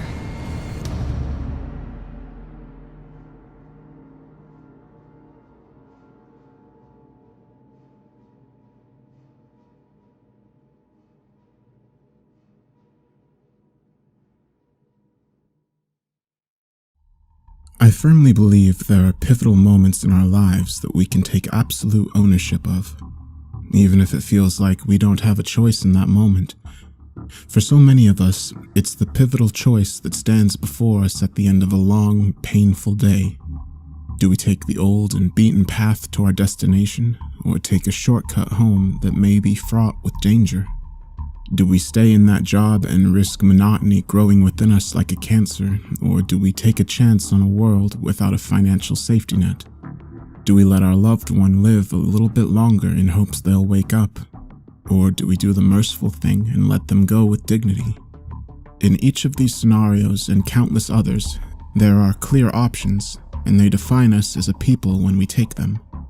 But standing here in this moment with the option of my friend, my mentor, or my companion to be taken away, I find that the choices we make are far harder than what can be put down in a document. I gaze at all 3 of them, the decision absolutely impossible to make, and my heart beating out of my chest as Temperance stares at me, awash with bloodlust. Who will it be, Sully? Kraus, Nell, or Cheddar? I can't make the decision. I won't make the decision. This is not what I set out to do so many years ago, and no amount of coercion can change that. I begin to raise my arms and charge at Temperance, but I feel the entire atmosphere change. The air felt thick and hot, my limbs slowing down and everything around me coming to a complete stop. There, the scene splayed out bare. Temperance holding out black flames of lightning, the fog around her like she was pestilence incarnate. To my left, Cheddar was asleep under his blanket, drool frozen in place like a drop of water thawing out on a cold day. Above him was Nell, an expression of fatigue and contentment staring back at me, one hand gripping the knife and the other rubbing the cover of her compendium. To the back was Kraus, a look of total shock and mid-scream of an expletive as he jumped back from the impending smoke. Well, I see the choice hasn't been made yet. Seems I was on time. Turning slowly, a young woman with a small instrument strapped to her back was sitting on the other end of the bar, her head lazily resting on her hand as she observed the situation. She was tall and slender, her face covered with piercings and her lips smeared in black lipstick. Her flowing brown hair nestled under a dark blue hoodie. You haven't got much time, and neither have I, so we should probably get to it. But first... She looked at the shelf and back at me several times, waiting for me to respond or to move, sweat still running down my brow. Her eyes widen and she sits up, an audible "Oh!" coming from her as she clicks her fingers, and I feel my body begin to move normally again. Sorry, been a while since I had to do this. I'm a little rusty. But how about that drink? She smiles and again waits on me. I wipe my forehead and stare down at her for a moment. Those are the rules here, aren't they? I will tell you a story and get my drink? That's what brings so many people here after all. She laughs and waves her hand. Don't worry about what it is. Anything will do. Lost for words, I follow my instincts and go for the top shelf, spying a particular bottle that I think fits the circumstances, the red glow sealing the deal. A large shot glass with multiple edges carved out, going down in connecting levels like gazing into the circles of hell itself. Each one changing the hue from light red to almost black at the bottom. A red-hot cube affixed to the side, like a lemon on an iced tea, the label reading, Ornstein's Little Red Devil, for those whose sins burn hottest when dwelled upon. Oof, boy, you don't mess around when it comes to these things, do ya? She says, leaning over to share as I pour the mixture into the shot glass, tapping the cube to let a second black liquid run down each circle, creating a beautiful symmetry of crimson as it does. Well, a promise is a promise. My name is Freya, and I guess you'd call me an observer. I watch the lives of those with importance, and at opportune moments step in and present them with a chance to make things different. She swirls the drink around, letting the mixture settle before taking a sip and tapping the instrument on her back. I'm also a bard, so when the choice is made, I like to write a song about it. Pretty cool, right? This isn't a normal situation, or a normal client, but I fall on normal decorum as if on autopilot. Well, this is the spaces in between. I'm Sully, and she puts out a hand and stops me mid-sentence. It's alright, I think we can safely establish I know who you are. Just like I know you're gonna need a drink in a minute, because we've got a lot to talk about and all the time in the world to do it. She gestures to the stool I keep on my side of the bar and ushers me to sit down. I oblige and reach under the table, pulling up an unlabeled container in the shape of a clock, the large hand pointing to 4 and the thin hand pointing to 12. I turn the handle on the back, push the dials to 11:30 p.m. and shake the mixture before setting it back down. Curious. Are you not gonna drink that, Sully? She eyes it, perhaps concerned it's a bomb or a weapon of some kind, but I flash a smile and seem to disarm her concerns. Last orders. I'll drink it when the bell rings. Now, why are you here? She looked me over before replying. You were given a chance by your mentor over there, a promise that one day you'd have a chance to set things right if you came to her services. Is that correct? Her eyes linger on Nell, who was still staring, still smiling in my direction. My throat felt dry. Yes, that's right, but that was a lifetime ago. I'd practically forgotten. In truth, I'd completely forgotten, save for those moments where lucidity overcame me thanks to a special blend of something I'd been working on. Freya rests her head on both hands now, crimson eyes looking at me with wonderment. Tell me what happened a lifetime ago, Sully. Tell me how we got to this choice. I don't recall where it was, but I remember the smell. Daffodils. Didn't matter what season it was or the weather conditions, it was always lingering on the wind, and Naya loved it. She chose to always look on the bright side of things, and I loved that about her. We'd been in our place for about 6 months. It was a dingy little apartment and was all we could afford, but we were young and happy. When you're 26 and in love, there's very little that will hinder your joy. I discovered that every time I felt the weight of the world bear down on me before looking into Naya's eyes, it was like stepping into a cool breeze on a hot summer day and intoxicated me beyond all words. I took a job in the downtown area a few miles from where we lived. It was a fair journey, but the money was good and they offered work virtually year-round. I knew that if I pushed myself hard now, it would benefit us in the long run. The final night I was ever in that apartment had horrific weather, and the rain was battering down. We'd been told a hurricane was likely either to come close to us and cause damage, or could very well hit us if it changed trajectory. Babe, I'm begging you. Please don't go out tonight. She'd rub my arm and plead with me, knowing that I didn't want to go either. But I was steadfast in getting that extra pay, knowing what it would bring us. The wind was so strong that night and the fog so thick, I was terrified I would end up walking into oncoming traffic without realizing it. But I persevered and by some miracle made it to work without issue. Fat lot of good it did me though. They closed within the hour thanks to the extreme weather conditions. When I got home, I noticed the door was ajar. I called out but heard nothing. The smell of iron filling my lungs as I pushed the door open to find a massacre.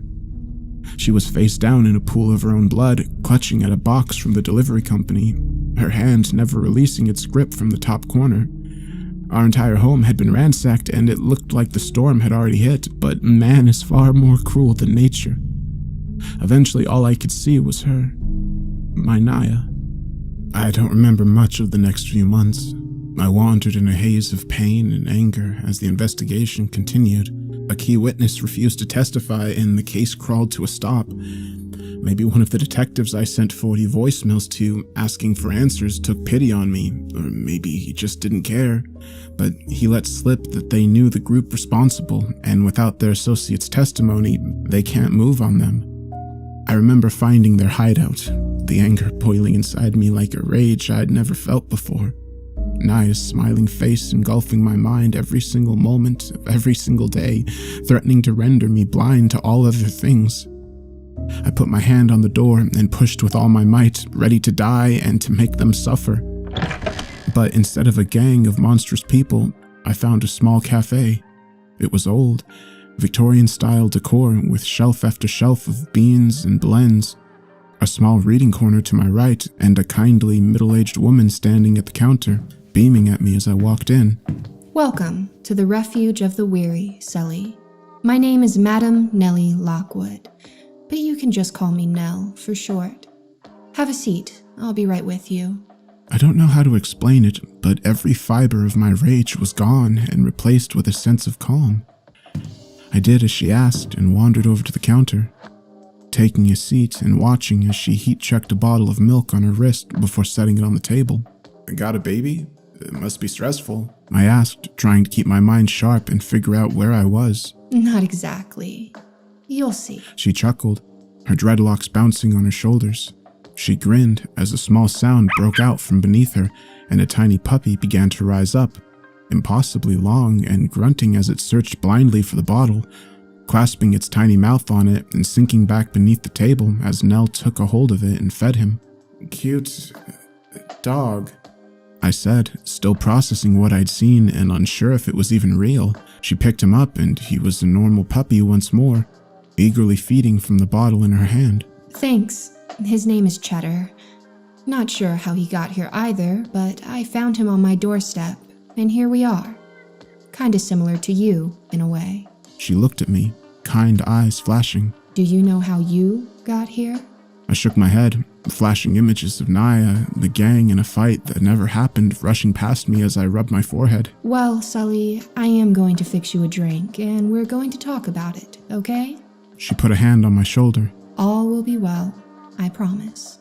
She grabbed a bag of beans from the shelf and began busying herself with a brew, adding in touches of ingredients and humming to herself before setting it down in front of me. It bubbled, and I could smell dark chocolate and cinnamon. This little establishment of mine is special, as I'm sure you realize. It isn't your run-of-the-mill cafe. I offer a moment in time to let those of stout heart and strong will make a choice that will change where their lives go. Take a look at your chest for a moment, would you? She clicked her fingers as I looked down and see huge chunks of flesh vanish, gaping black holes left in their wake, and total absence of pain.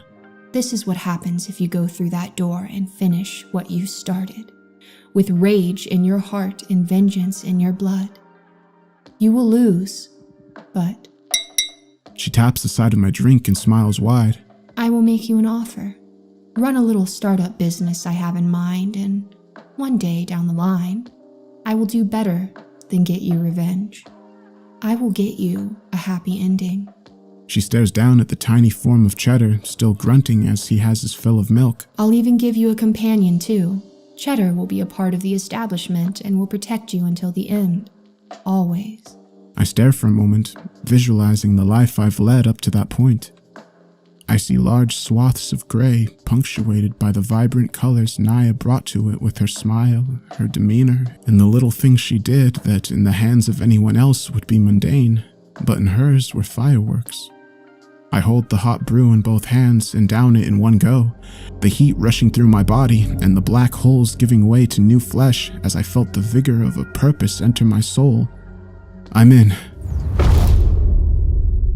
I finished my story, everything back in place in my mind where it should be. Wow. So you gave up everything in order to have a chance down the line? That's a gamble if I ever heard one. Freya sips her drink, her chin resting on her hand. Yeah, I guess something about what you do here allowed me to think clearly for the first time in, well, I don't know how long. The real question is, what do you want? She took another sip of her drink and smiled, walking around the bar and looking over the jukebox. Finishing a song and hitting play, her shoulders heaving as she took a deep breath and replied, I'm going to offer you a choice. Something similar to Nell's, but this one puts a lot more on your shoulders. She walked over in front of Temperance, who was still smiling and holding the black flames. She cupped her face in her hand for a moment, a look of sadness flitting across her face. Poor girl. Corrupted just like the rest. Sully, every time this happens, Amos gets another chance to wreak havoc. What happened with you and Naya repeated over and over before culminating in this latest venture with Letty. He preys on these moments of chance, like you're destined to do this until one of you wins. Nell didn't just give you a chance, she gave Naya one too. I felt the sweat run down my face at the mere mention of her name. How did she... I breathed, stammering. Naya is stuck between realms. She's tried to reach out so many times, but never managed to complete it. She tried with Cheddar, she tried with some of the drinks, and now she's tried again with, well, me. Freya looked forlorn, even ashamed at the notion as she stared at the floor. I kept feeling her pulling at the threads of your life, and I just had to intervene, so I came up with a chance to circumvent the process and close the loop for good. She walked towards me and downed the last of her drink, a short red breath emitting from her mouth as she breathed out, her eyes glowing bright. This is the sin that I will carry, but it's the one I will carry with pride. She chuckled a little before that same morose look fell on her face. I'm offering you the chance to put your own destiny into your hands. I've been subtly doing so this entire time, but I felt the need to be direct, since I didn't stop this sooner. She held out a hand to me sheepishly. I'm sorry, Sully, but I hope this helps. The penny dropped, and I thought back throughout the last few days since this whole mess began. Letty and the ultrasound, her lockbox, Gomez seeing what he thought was a crib, the specific drinks being ordered and smashed. My chest felt heavy as the realization of everything set in, and I walked over to Cheddar, who was still asleep under his blanket, frozen in that moment and unaware of what was about to happen. You'll take care of him for me, won't you? I asked, petting Cheddar softly as I felt my composure beginning to crack. Freya smiled softly as I rose to my feet, and she saw the gait of a man with a mission, feeling he'd made the right decision. Of course, Sully. Are you ready? The song on the jukebox began to end, and the bell for the last orders rang out, each tone reverberating through my chest as I straightened my tie and pulled down on my waistcoat. I am. With a snap of her fingers, the moment was reset, and I was back in front of a bloodlust-ridden Temperance. The lightning flickered and burning bright in her hands. Who will it be, Sully? Kraus? Nell? Or Cheddar? Her eyes darted to each one as I stepped forward. None of them, I replied calmly, rags strewn over my shoulder as I wrung my hands. I've made my choice. A booming sound could be heard from behind the group as Freya stood in the doorway, her eyes no longer jubilant but filled with cold defiance. You will have a way to access this place in its entirety in 24 hours with your leader. This will all end tomorrow. She began moving her arms as Temperance screamed at her to stop, the smoke that enveloped them masking any sight of their frames. And bring Letty with you. With a crack, they were gone, the scene still in disarray as Kraus breathed heavily, Nell walking towards me with an expression of concern. What the hell have you... Why are the bells ringing out? You were supposed to choose me. Sully, what have you done? She slammed her hand down on the table as she finished, Cheddar looking up and bounding to my side, staring at my blank expression as I gripped my drink tightly, the glass threatening to crack under my grip. I chose to save you all. I chose me. I looked at Cheddar's soft face, to Kraus's eyes as he realized what I'd done, and finally to Nell's, unable to hide the pain behind them as I put on my best service smile and closed my eyes. This is the last call.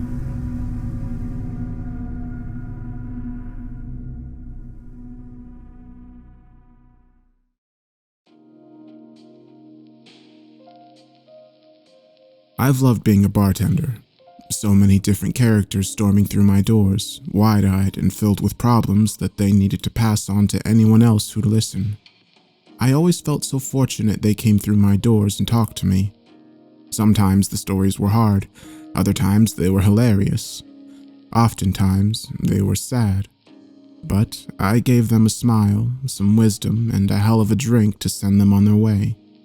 I never thought it'd be my turn, but here we are. The end of my little stint here at the spaces in between. I just want y'all to know it has been a beautiful journey and one that I hope I will pick up again someday. But before we crack on with the preceding events and whatever may happen when those doors open, just know that this has been the time of my life. I've got zero regrets. Have a drink on me, patrons. Have a drink on me. The next few hours were something of a blur. In between Nell's shouting, Kraus's frantic pacing, Cheddar idly nuzzling my chest for attention, I just kind of flew through it. How could you? I gave you a chance, Sully.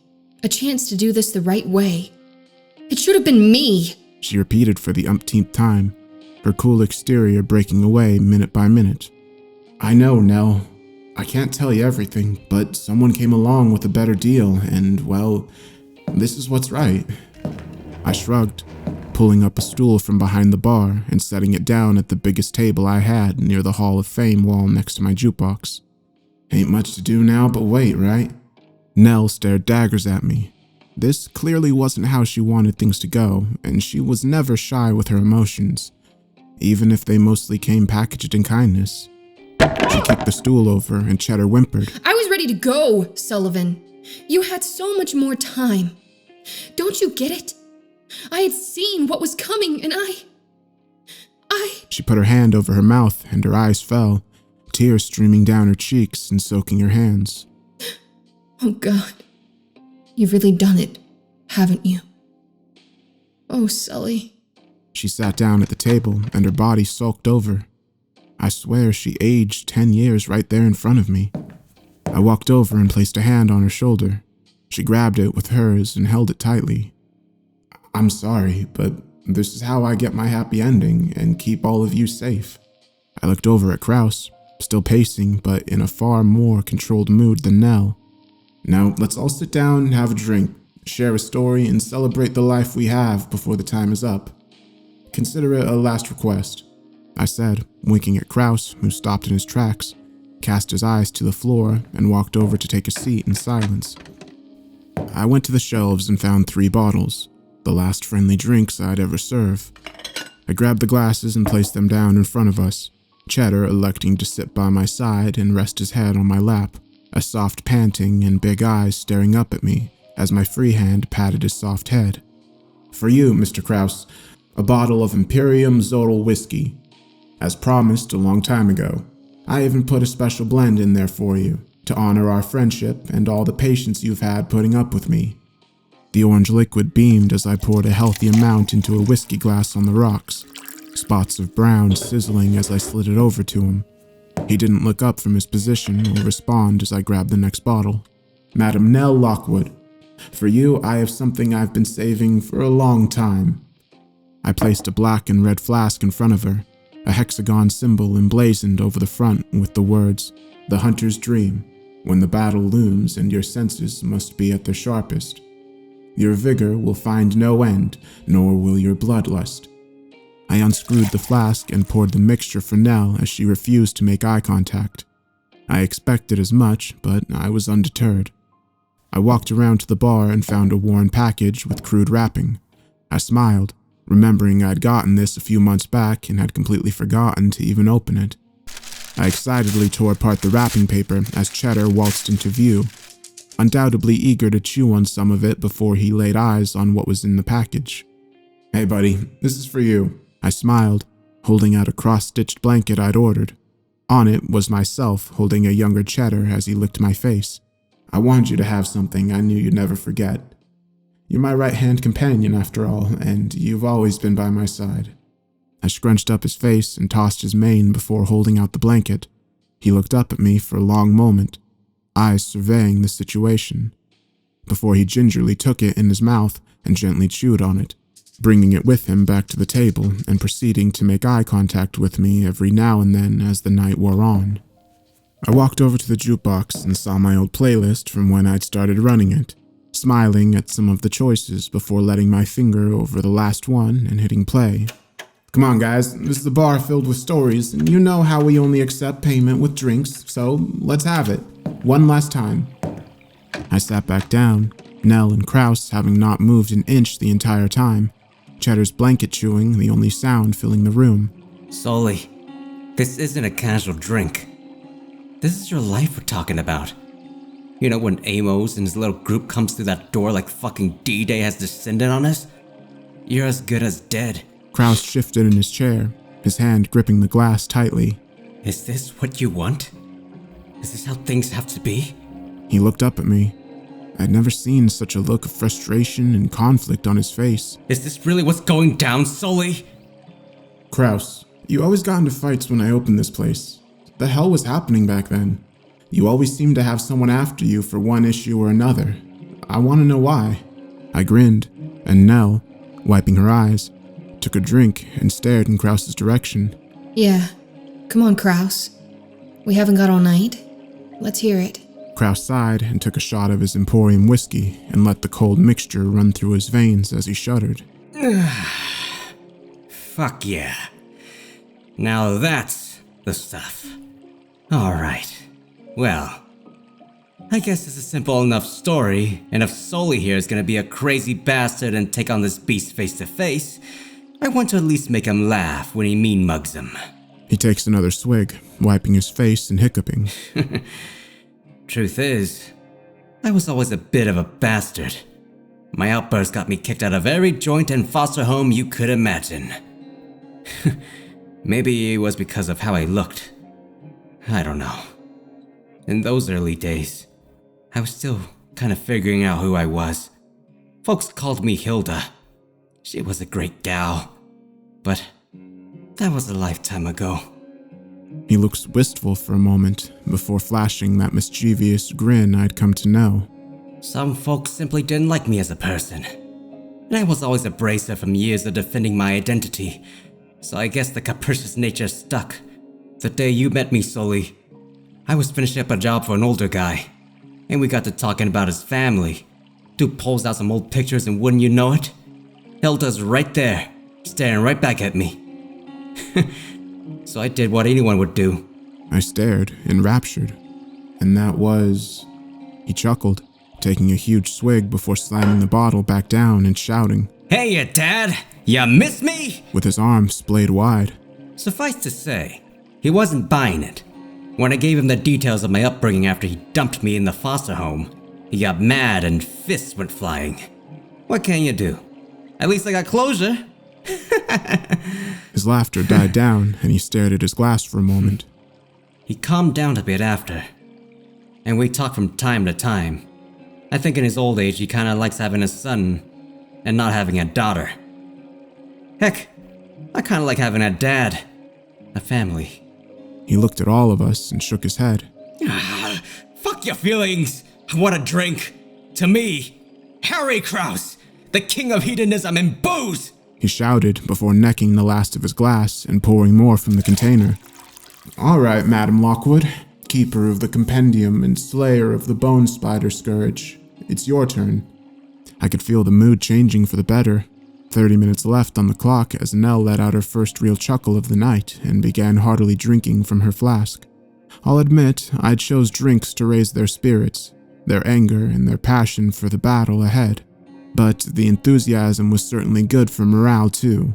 Nell gasped as she put it down, and I could see her face already growing red. What the hell? A hunter's work is never done, is it? All right, I've got a story to tell you. She rose from her seat, opening her book and twirling her knife playfully in her hand, pacing around the table as she began to read aloud. When my world was young and I had eyes far wider than now, I was a true explorer. I spent my time with my best friend Buck Nasty McGraw, a true explorer and degenerate beyond anyone's wildest expectations. Even yours, Krause. She shot him a quick glance as he sputtered on his drink. Many years ago, we were on the trail of something called the Pillar, the source of all the cryptids we've seen popping up across the world. I was young and rambunctious. I desperately wanted to be the hero and have a legend told about me, as did Buck. But we got caught in the final skirmish and, well, that's how I ended up with this. She lifted her dreads and a single fine scar ran across the base of her neck and situated itself between her spine and her head. It had a thick black shimmer to it, as if it were glowing. I was gravely wounded, and a deal was cut to let me live as long as I carried out a few favors, guided a few key souls, and that Buck did something too. He gave his all for me, and when I awoke, I was in the cafe known as the Refuge of the Weary. Someone was there, and they told me this was part of my deal, and that was that. I never saw Buck again, but I knew what he'd done. That's the way it goes, isn't it? She finished pacing and sat back down at the table, a sly smile hiding immense pain as she reached for her drink. Someone good must always fall for things to be fixed. I'm sure this won't be the last situation I find myself in, staring down the barrel of a gun, or an impending funeral for the people I love, the selfless jerks. We all shared a good chuckle as the clock informed us we had a few minutes left, the attention once again going back to me. Well, Sully, you've still got a drink. Sit there and a story to tell. So let's hear it. Krause hiccuped as he swayed on his seat. My story is a simple one too, as I'm sure you both know. I began, my hand idly petting a weary-eyed cheddar who refused to let me out of his sight. Just a man trying to find his happy ending. I smiled, true contentment running through me as I took in the moment. And your drink? Nell asked, staring at the bottle titled Ornstein's Little Red Devil, sat in the center of the table. Oh, that's not for me, I replied, looking past them to the door where Freya stood, arms crossed and held at the elbows, standing awkwardly back as if hesitant to make contact. Is it time? She nodded, looking at the clock. 1 minute to go. Well, looks like it's closing time. I got up from my seat and stretched my back out before pulling down my waistcoat, straightening my tie and twirling my mustache, looking to each one of my friends. Let's make this a night to remember. The scene was picturesque. I stood at the front of my group, hands in my pockets and a surly look on my face, with Cheddar sat dutifully in front, his ears perked up and teeth bared. Kraus was in the corner to my right, halfway through the Zolot and rummaging through some old bottles, making something as he hissed expletives under his breath. On the opposite side was Nell, a manic look in her eyes as she finished the hunter's dream and brought out the coated knife, bouncing up and down on the spot as she breathed heavily, eagerly waiting for her opponent. Freya snapped her fingers, and the room filled with the thick black smoke from before as the hooded forms of Temperance, Disquiet, Reverence, and Letty pushed themselves through the haze and stood opposite each of us. Letty looked exhausted. Her clothes were ragged, and she seemed so frail, held at the neck by Temperance, who held no regard or care for her safety as she spoke to me. Time's up. Guess this is where it all ends, huh? She smiled as she gripped Letty tighter and continued. Good. I hate this cesspool of alcoholism and filth. I've had enough unpleasant experiences here to last a lifetime. I hope our Lord burns it to the ground. You couldn't perchance choose a more apropos term, Sister Temperance. I find that imagery most unappealing. Disquiet replied, a touch of anger present in her voice as she kept her hands firmly pointed towards Kraus. Revere us if you wish. The time has passed to run. Our Lord is upon us. Your penance has now come. Reverence boomed from beneath the hood as bright eyes gleamed from the darkness and bore into Nell, who remained unchanged in her position or expression. Welcome to the spaces in between, ladies and gentlemen, I began, stretching out my hands to either side. I'm sorry to say the bar is now closed. You may leave the premises willingly, or... Oh, please. Do say it, Sullivan. Temperance beamed at me, the smile twisting as her malice rose. I do so want to hear you say it. But before I could, a crash emanated from Kraus's corner as he began screaming incessantly. Bottles strewn about him as he finished downing a deadly mixture of old beverages, things I didn't even know were still here. But key among them, as a bottle rolled to my feet, was Mama Killa's pulse thumper. Kraus convulsed and rose off the ground, his heartbeat audible throughout the room as small pockets of concentrated air began to push from his feet and arms.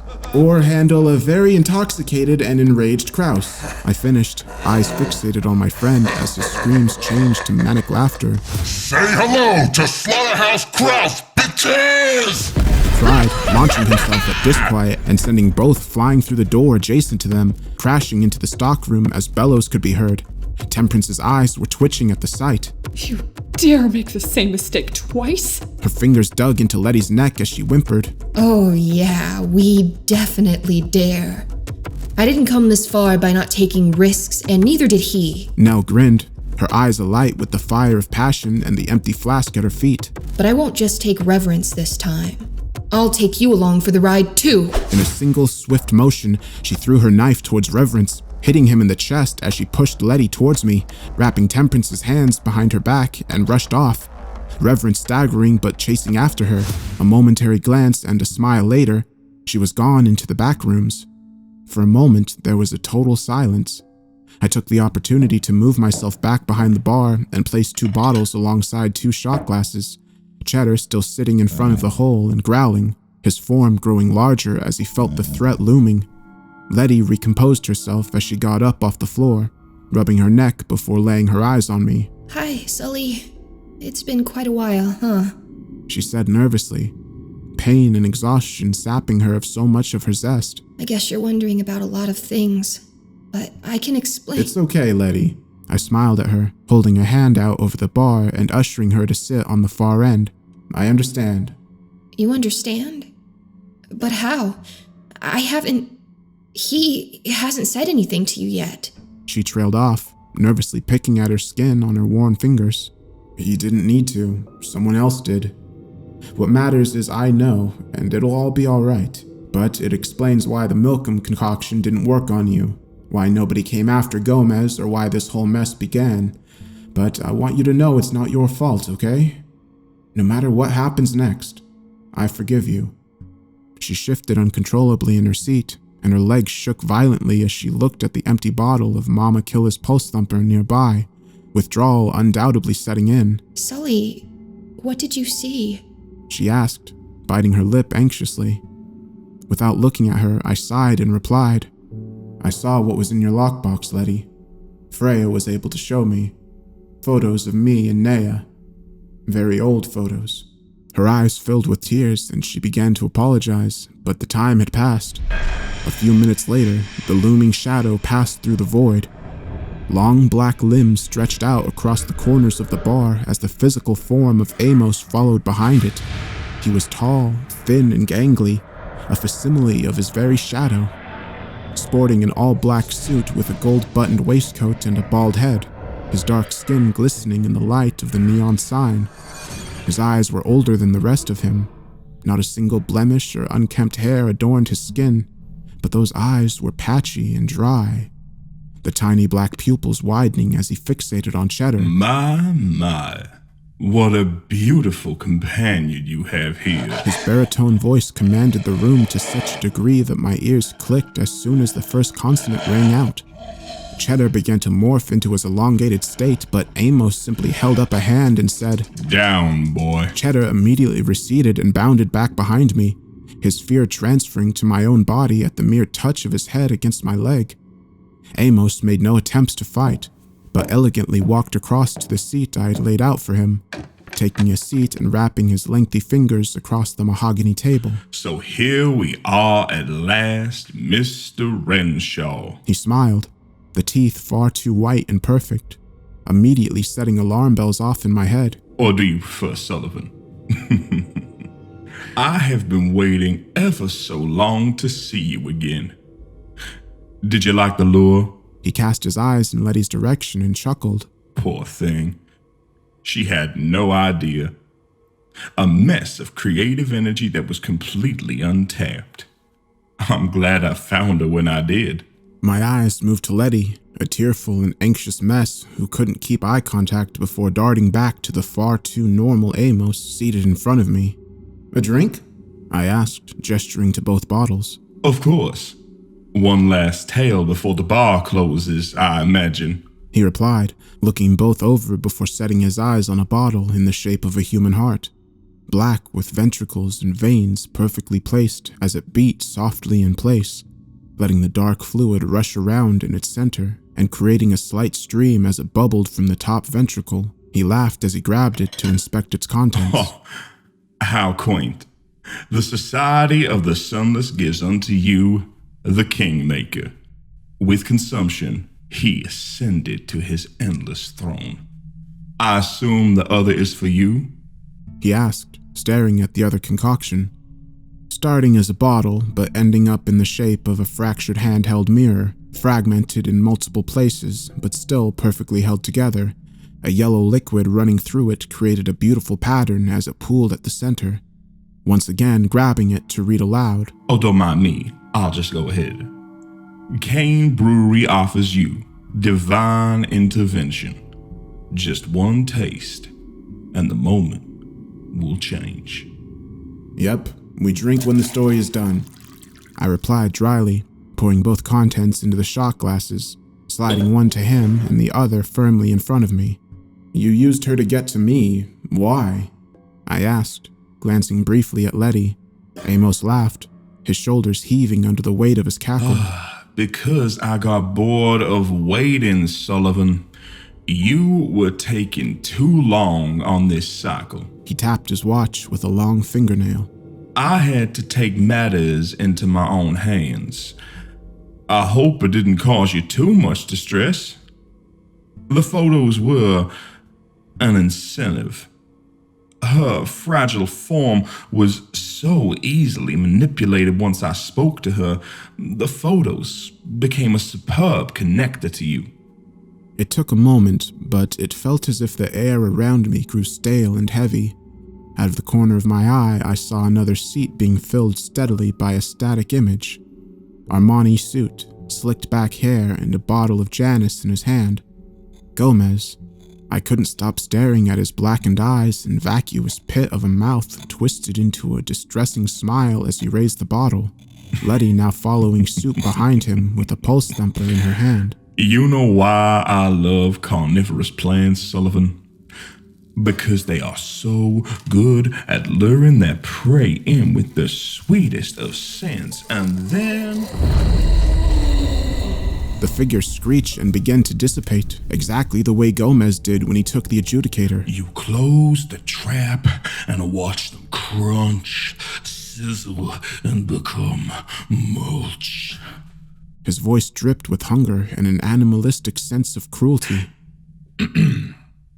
Every cycle we do this, and every cycle you take longer and longer and longer. Well, not this time. I just needed to pluck on the right string to get you invested. From my grotto, I could sense your beloved trying to reach out to you, each time a different form, so fragile and fleeting. Enough time to make just one trip to your humble abode and deliver you the message. But always too late to do so. But this time, I found her right at the beginning, as if the universe smiled upon me and said, Amos, you, the devourer, the void walker, you are the true ruler of this realm. He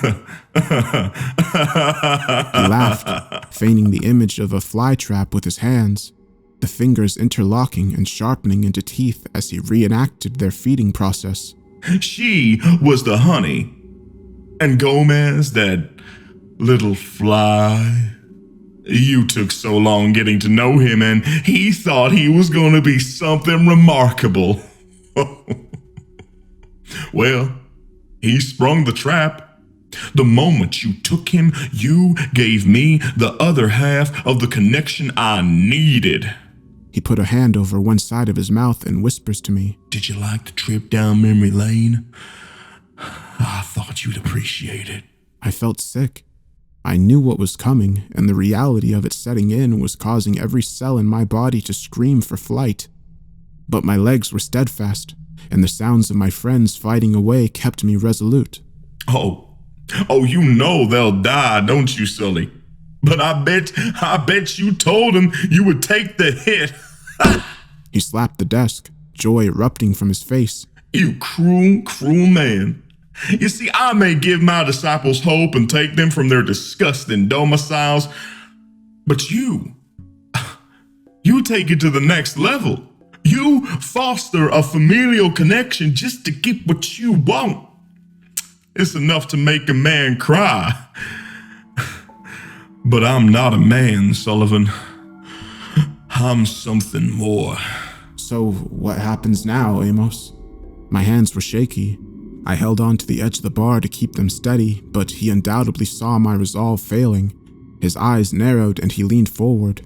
What happens now is we both drink. You savor your last drop and watch as the little life weaver over there succumbs to my superior abilities. This bar and this realm becomes my dominion for me to feast on every vibrant life that walks through those doors while you and your friends are the first meal of the day. So saith Amos. Freya still stood against the wall, shifted uncomfortably and stared at me for a moment before nodding. And even if you somehow escape, we'll just do this again. And again, and again, and again. And maybe next time I can find an even more direct route to get your attention. Perhaps I'll simply string up the corpse of your lover and use her guts to display a sign saying, "Let me in, Sullivan." He cocks his head to the side. Too much? Something tells me this will be the last time we'll be doing this, Amos. What you have there is the Kingmaker. It will give you the control you want, and there will be no end in sight. I could have hidden this, but hell, you'd have just found it anyway. Not like I can just dispose of this, is it? I held up my own drink. This, on the other hand, grants me the ability to have any one moment changed. All I want is a fucking happy ending. I don't see that interfering with your plans in any shape or form, so I'd say we're at a pleasant impasse, wouldn't you? Amos struggled to contain his excitement. His face flickered with elation as the shadow looming behind him shuddered, mandibles clicking incessantly. Of all these loops we've done, you have never once offered me a white flag. I want to know why, but... He sniffs the drink before holding it up. Better not to look a gift horse in the mouth, as they say. Cheers, and to your good health. Cheers, I reply, both of us downing it in one go, flipping the shot glass over and putting them down as a burst of red flames erupt from the area containing Disquiet and Kraus, the latter hurtling into the shelves and crashing into a heap on the floor, bloodied but not broken, as a severely damaged Disquiet stumbles into view, dragging a stumped leg and breathing heavily. You filthy animal. How dare you damage that which is holy? You are not worthy. She bellowed, her body scorched and sizzled with every utterance from her mouth. Rage threw her body into a cloak of flames, blue and blazing. You know what? You're totally right. But I'll tell you something. Kraus held his arms up, a broken bottle floating in front of him. I've been told that all my life. And it ain't stopped me yet. And it ain't stopped her either. Before Disquiet could turn, the dull thump of a blade rang out, the end of Nell's serrated knife driven deep into Disquiet's skull as she stood there, twitching before Nell retracted the knife and Disquiet's body slid to the floor, a panting, blood-covered Nell collapsing to the floor in a heap, the energy fading from her. Kraus took one look at Disquiet's body before smirking, pouring out a drink over Disquiet's body and declaring, "Bar's closed, bitch." From the other room, Temperance and Reverence, bloodied and bruised, rushed in to confront Nell and Kraus, but it's clear Amos had no interest in seeing further action. Your services are no longer required. Go back and pray for my return. Amos is eternal. Remember what I taught you. Take your sister with you. He commanded, not shifting his stance or maneuvering to look at them as he did so. Instead, the shadow form draped across the ceiling grabbed at the disciples before throwing them through the hole they came through, Temperance trying to resist, pushing back against the force of the shadow. You will leave, or you will be devoured, He retorted, the mandibles snapping once again with more urgency as Temperance relented and slunk back through the rift. Well, Sullivan, it seems you were telling the truth. I am grateful for your honesty, and I promise to make this quick. Amos straightened his tie and adjusted his cufflinks, as if finishing a business deal, holding out his hand. It has been a pleasure, and I am glad that we could finally settle things. Give me a moment, I mutter, looking down towards Cheddar. He nods and retracts his hand, putting them together patiently as the dull click of his shadow mandibles rang out. I feel the shaking rushing through my body, and I can sense how close I am to the end. I get up off the chair, eyes burning as I reach the jukebox and hit play on the last song, before I kneel down towards Cheddar, staring right at his beautiful and goofy face, a face I'd grown so accustomed to over the eternity I'd spent here, and one I was going to miss more than anything. Hey, buddy. I'm so sorry that I have to let you down like this, but... I put my hands behind his ears and rubbed his head before bringing our foreheads together. I did it to keep you, Nell, and Kraus safe, so you've got to look after them both for me now, okay? Cheddar whined and licked my face gently. He knew what he had to do, and I was forever grateful to a companion that understood me in ways nobody else ever could. I felt myself welling up as I said goodbye to him. Man, I'm gonna miss you, buddy. I really am. I sniffed, wiping the stray tears so it wouldn't soak his fur. You're the goodest boy to ever walk this or any other realm. Never forget that. The goodest boy. I kissed his forehead and rose to my feet, my knees giving out as soon as I touched the bar stool. Hey, Amos? I could barely keep myself steady. Everything in my body was beginning to shut down. I gotta confess something. What I told you wasn't exactly true. His eyes narrowed. How so? Well, your drink does give you the control you want with no end in sight, but I never said it gave you control of the bar. His hands twitch before beginning to curl. You will never get this place. You're gonna have the control you want, though. Right back through that fucking hole you came through. You will be king of the void. I laughed. My stomach began to burn, my kidneys following suit. I had to make this quick. My drink is definitely giving me a happy ending, one that involves closing this loop for good. You can thank Freya over there for that one. You will never reach this place or see me again, Amos. Your entire plan was a fucking waste. My laughter turned to pained chuckles, but thanks for helping me remember why I did this all those years ago. Because now I get another. My vision blurred as I felt the last of my strength leave me as my head fell forward.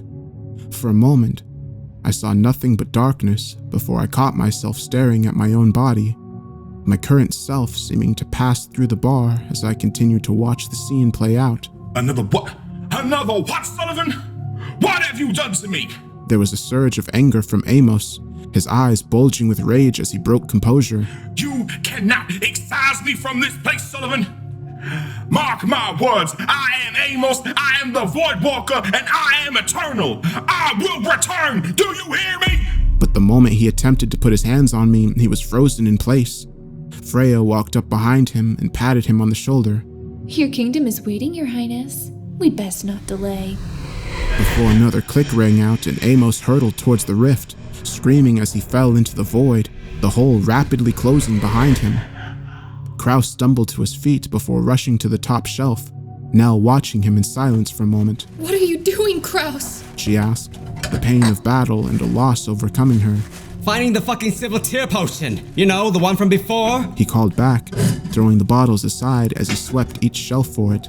If we can get him some of it, then we can. That won't work, I'm afraid. Freya called back, Kraus stopping in his tracks. To close the loop, all eventualities were covered. Sully used the last of the potion a few days ago. There is no other way back. I'm sorry. Nell helped herself to her feet and walked over to the spot Amos sat at, tears welling up anew when she saw me sat there. She gently placed a hand on my face, drove her knife into the table, and let out a pained cry before walking to the back. I'm so proud of you, Sullivan. She choked, sitting on the floor, grief overtaking her. Kraus looked at her exasperatedly. You're just giving up, Nellie? Just like that? Well, fuck that! I know Sully would have a plan. He always has a plan. He would have some secret brew or concoction he just developed to make things right again. I just know it! He walked around to where I sat and started talking to me. Come on, Sully. Show her I'm right. You can... He stopped mid-sentence, and suddenly the wild passion that enveloped so much of Kraus's conversations was replaced by a very small... Oh no. Softly being repeated as he stared into my face, Chatter's head resting softly on my lap as he began to howl. Eyes closed, smiling and pale skin. I had left this realm. Things back there, from what I'm told, eventually returned to normal. Patrons would still come through the door and need help with a dire situation, a moment in their lives that needed guidance from a wise and colorful individual who would offer them an ear and a minimal amount of judging. Thankfully, I didn't have to worry too much about that. Kraus was a perfect fit. Nell stayed behind for a while to help settle him in, offering him a similar deal to what she gave me so long ago. It took time and a lot of healing, but Kraus fell into the role perfectly and became a well-known, well-respected, and beloved bartender. People began to learn more about the bar he affectionately renamed Sullivan's Haven. Cheddar, still a dutiful staff member who fulfills his role with joy and love, but still insists on sleeping near the seat that Kraus says he will never fill, the spot where I departed. Freya tells me Cheddar has never moved from that spot. I ask her if he still has the blanket, and she says he does. Not a single hole in it, despite all the chewing. Nell would go off to explore more as time went on. Freya said she one day said goodbye to Kraus and Cheddar, telling them she wanted to go get her own happy ending, and winked before setting off. Wherever she is, I hope she's happy. I like to think that we will all reach our happy ending at some point. What about mine, you ask? Well, chance. I can't tell you if there's a transition with pearly gates or some shit, or if one moment I was there and the next I was somewhere else. All I know is I turned around and found myself in a lobby of sorts. It was vast, and there was a series of couches to my right, a concierge desk in front of me, and 2 huge elevator doors on either side of the long hallway in front of me. The hell is this place? I muttered to myself. A window, I guess. Though technically it's a hotel. Freya was stood next to me, her face sullen. This is a window into what happens next. I don't know if the loop was fully closed, but all the relevant life strands tug at this place, so you ended up here by default. So it's over? I asked, still apparently able to feel nervousness wherever the hell I am. For you, yeah. Now it's my turn to hold up the end of the bargain. The door to the large lift slowly opened, and for the first time in what feels like an eternity, I see Nea. Everything around me dissipates as our eyes meet, and neither of us can bear to move lest we break the dreamlike state we're in. Sully, She began. I know. Me too. I smiled back, unsure of where to even begin. I tried so hard to reach you. Time and time again, I tried. But each time, I grew weaker. She trailed off, shame plastered across her face. I left you alone for so long, and you had no idea. What happened? I asked, Freya rubbing the back of her head. When she died, her spirit endured. Much in part due to the link Amos has with you. And I don't know about how that works, but she was stuck in between until you two resolved your business. She sent out signs, and I may have helped her along in places. Freya took a step back, hands in the air. Nothing bad, no traps or anything sinister, I promise. It was Cheddar.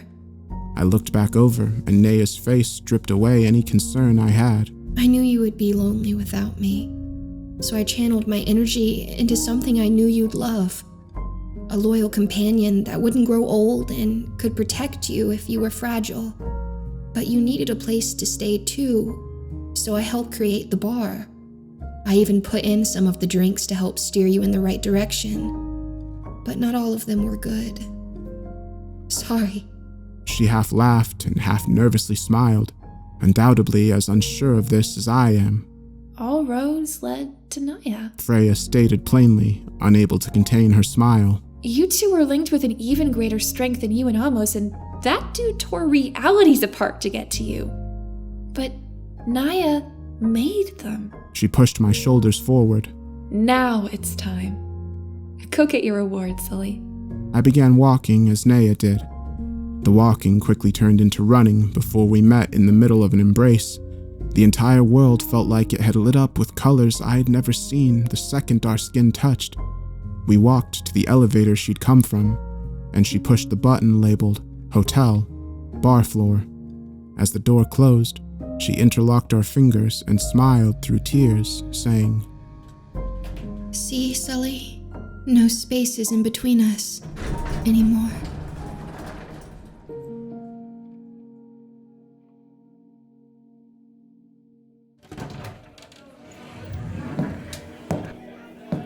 Welcome to Sullivan's Haven. I'm Kraus, and this is my buddy Cheddar. Put your ass on the stool. Tell me a story, and I'll get you a drink. You picked a hell of a time to come in here, bud. We just revamped the place. Shame you couldn't have seen it in its heyday, though. Hell of an establishment.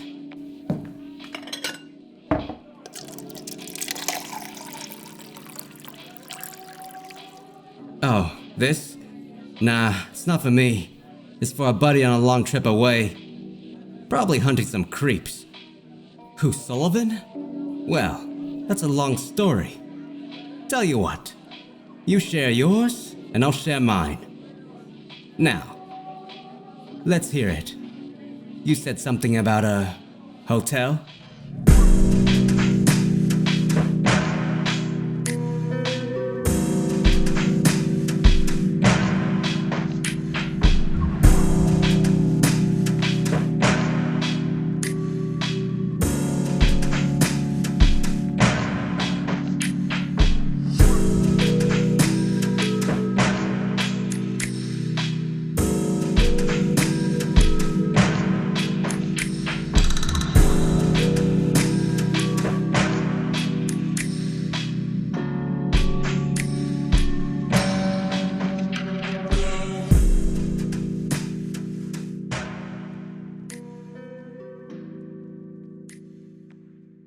Hello, everybody.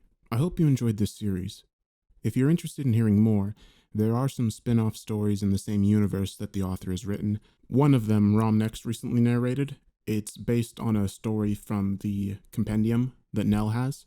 I'll link to it in the description, as well as a podcast that the author recently did with NeonTempo, who is the author of the Left-Right game. So if you're interested in hearing that, make sure to check out the description. I hope you enjoyed the series, and have a good night.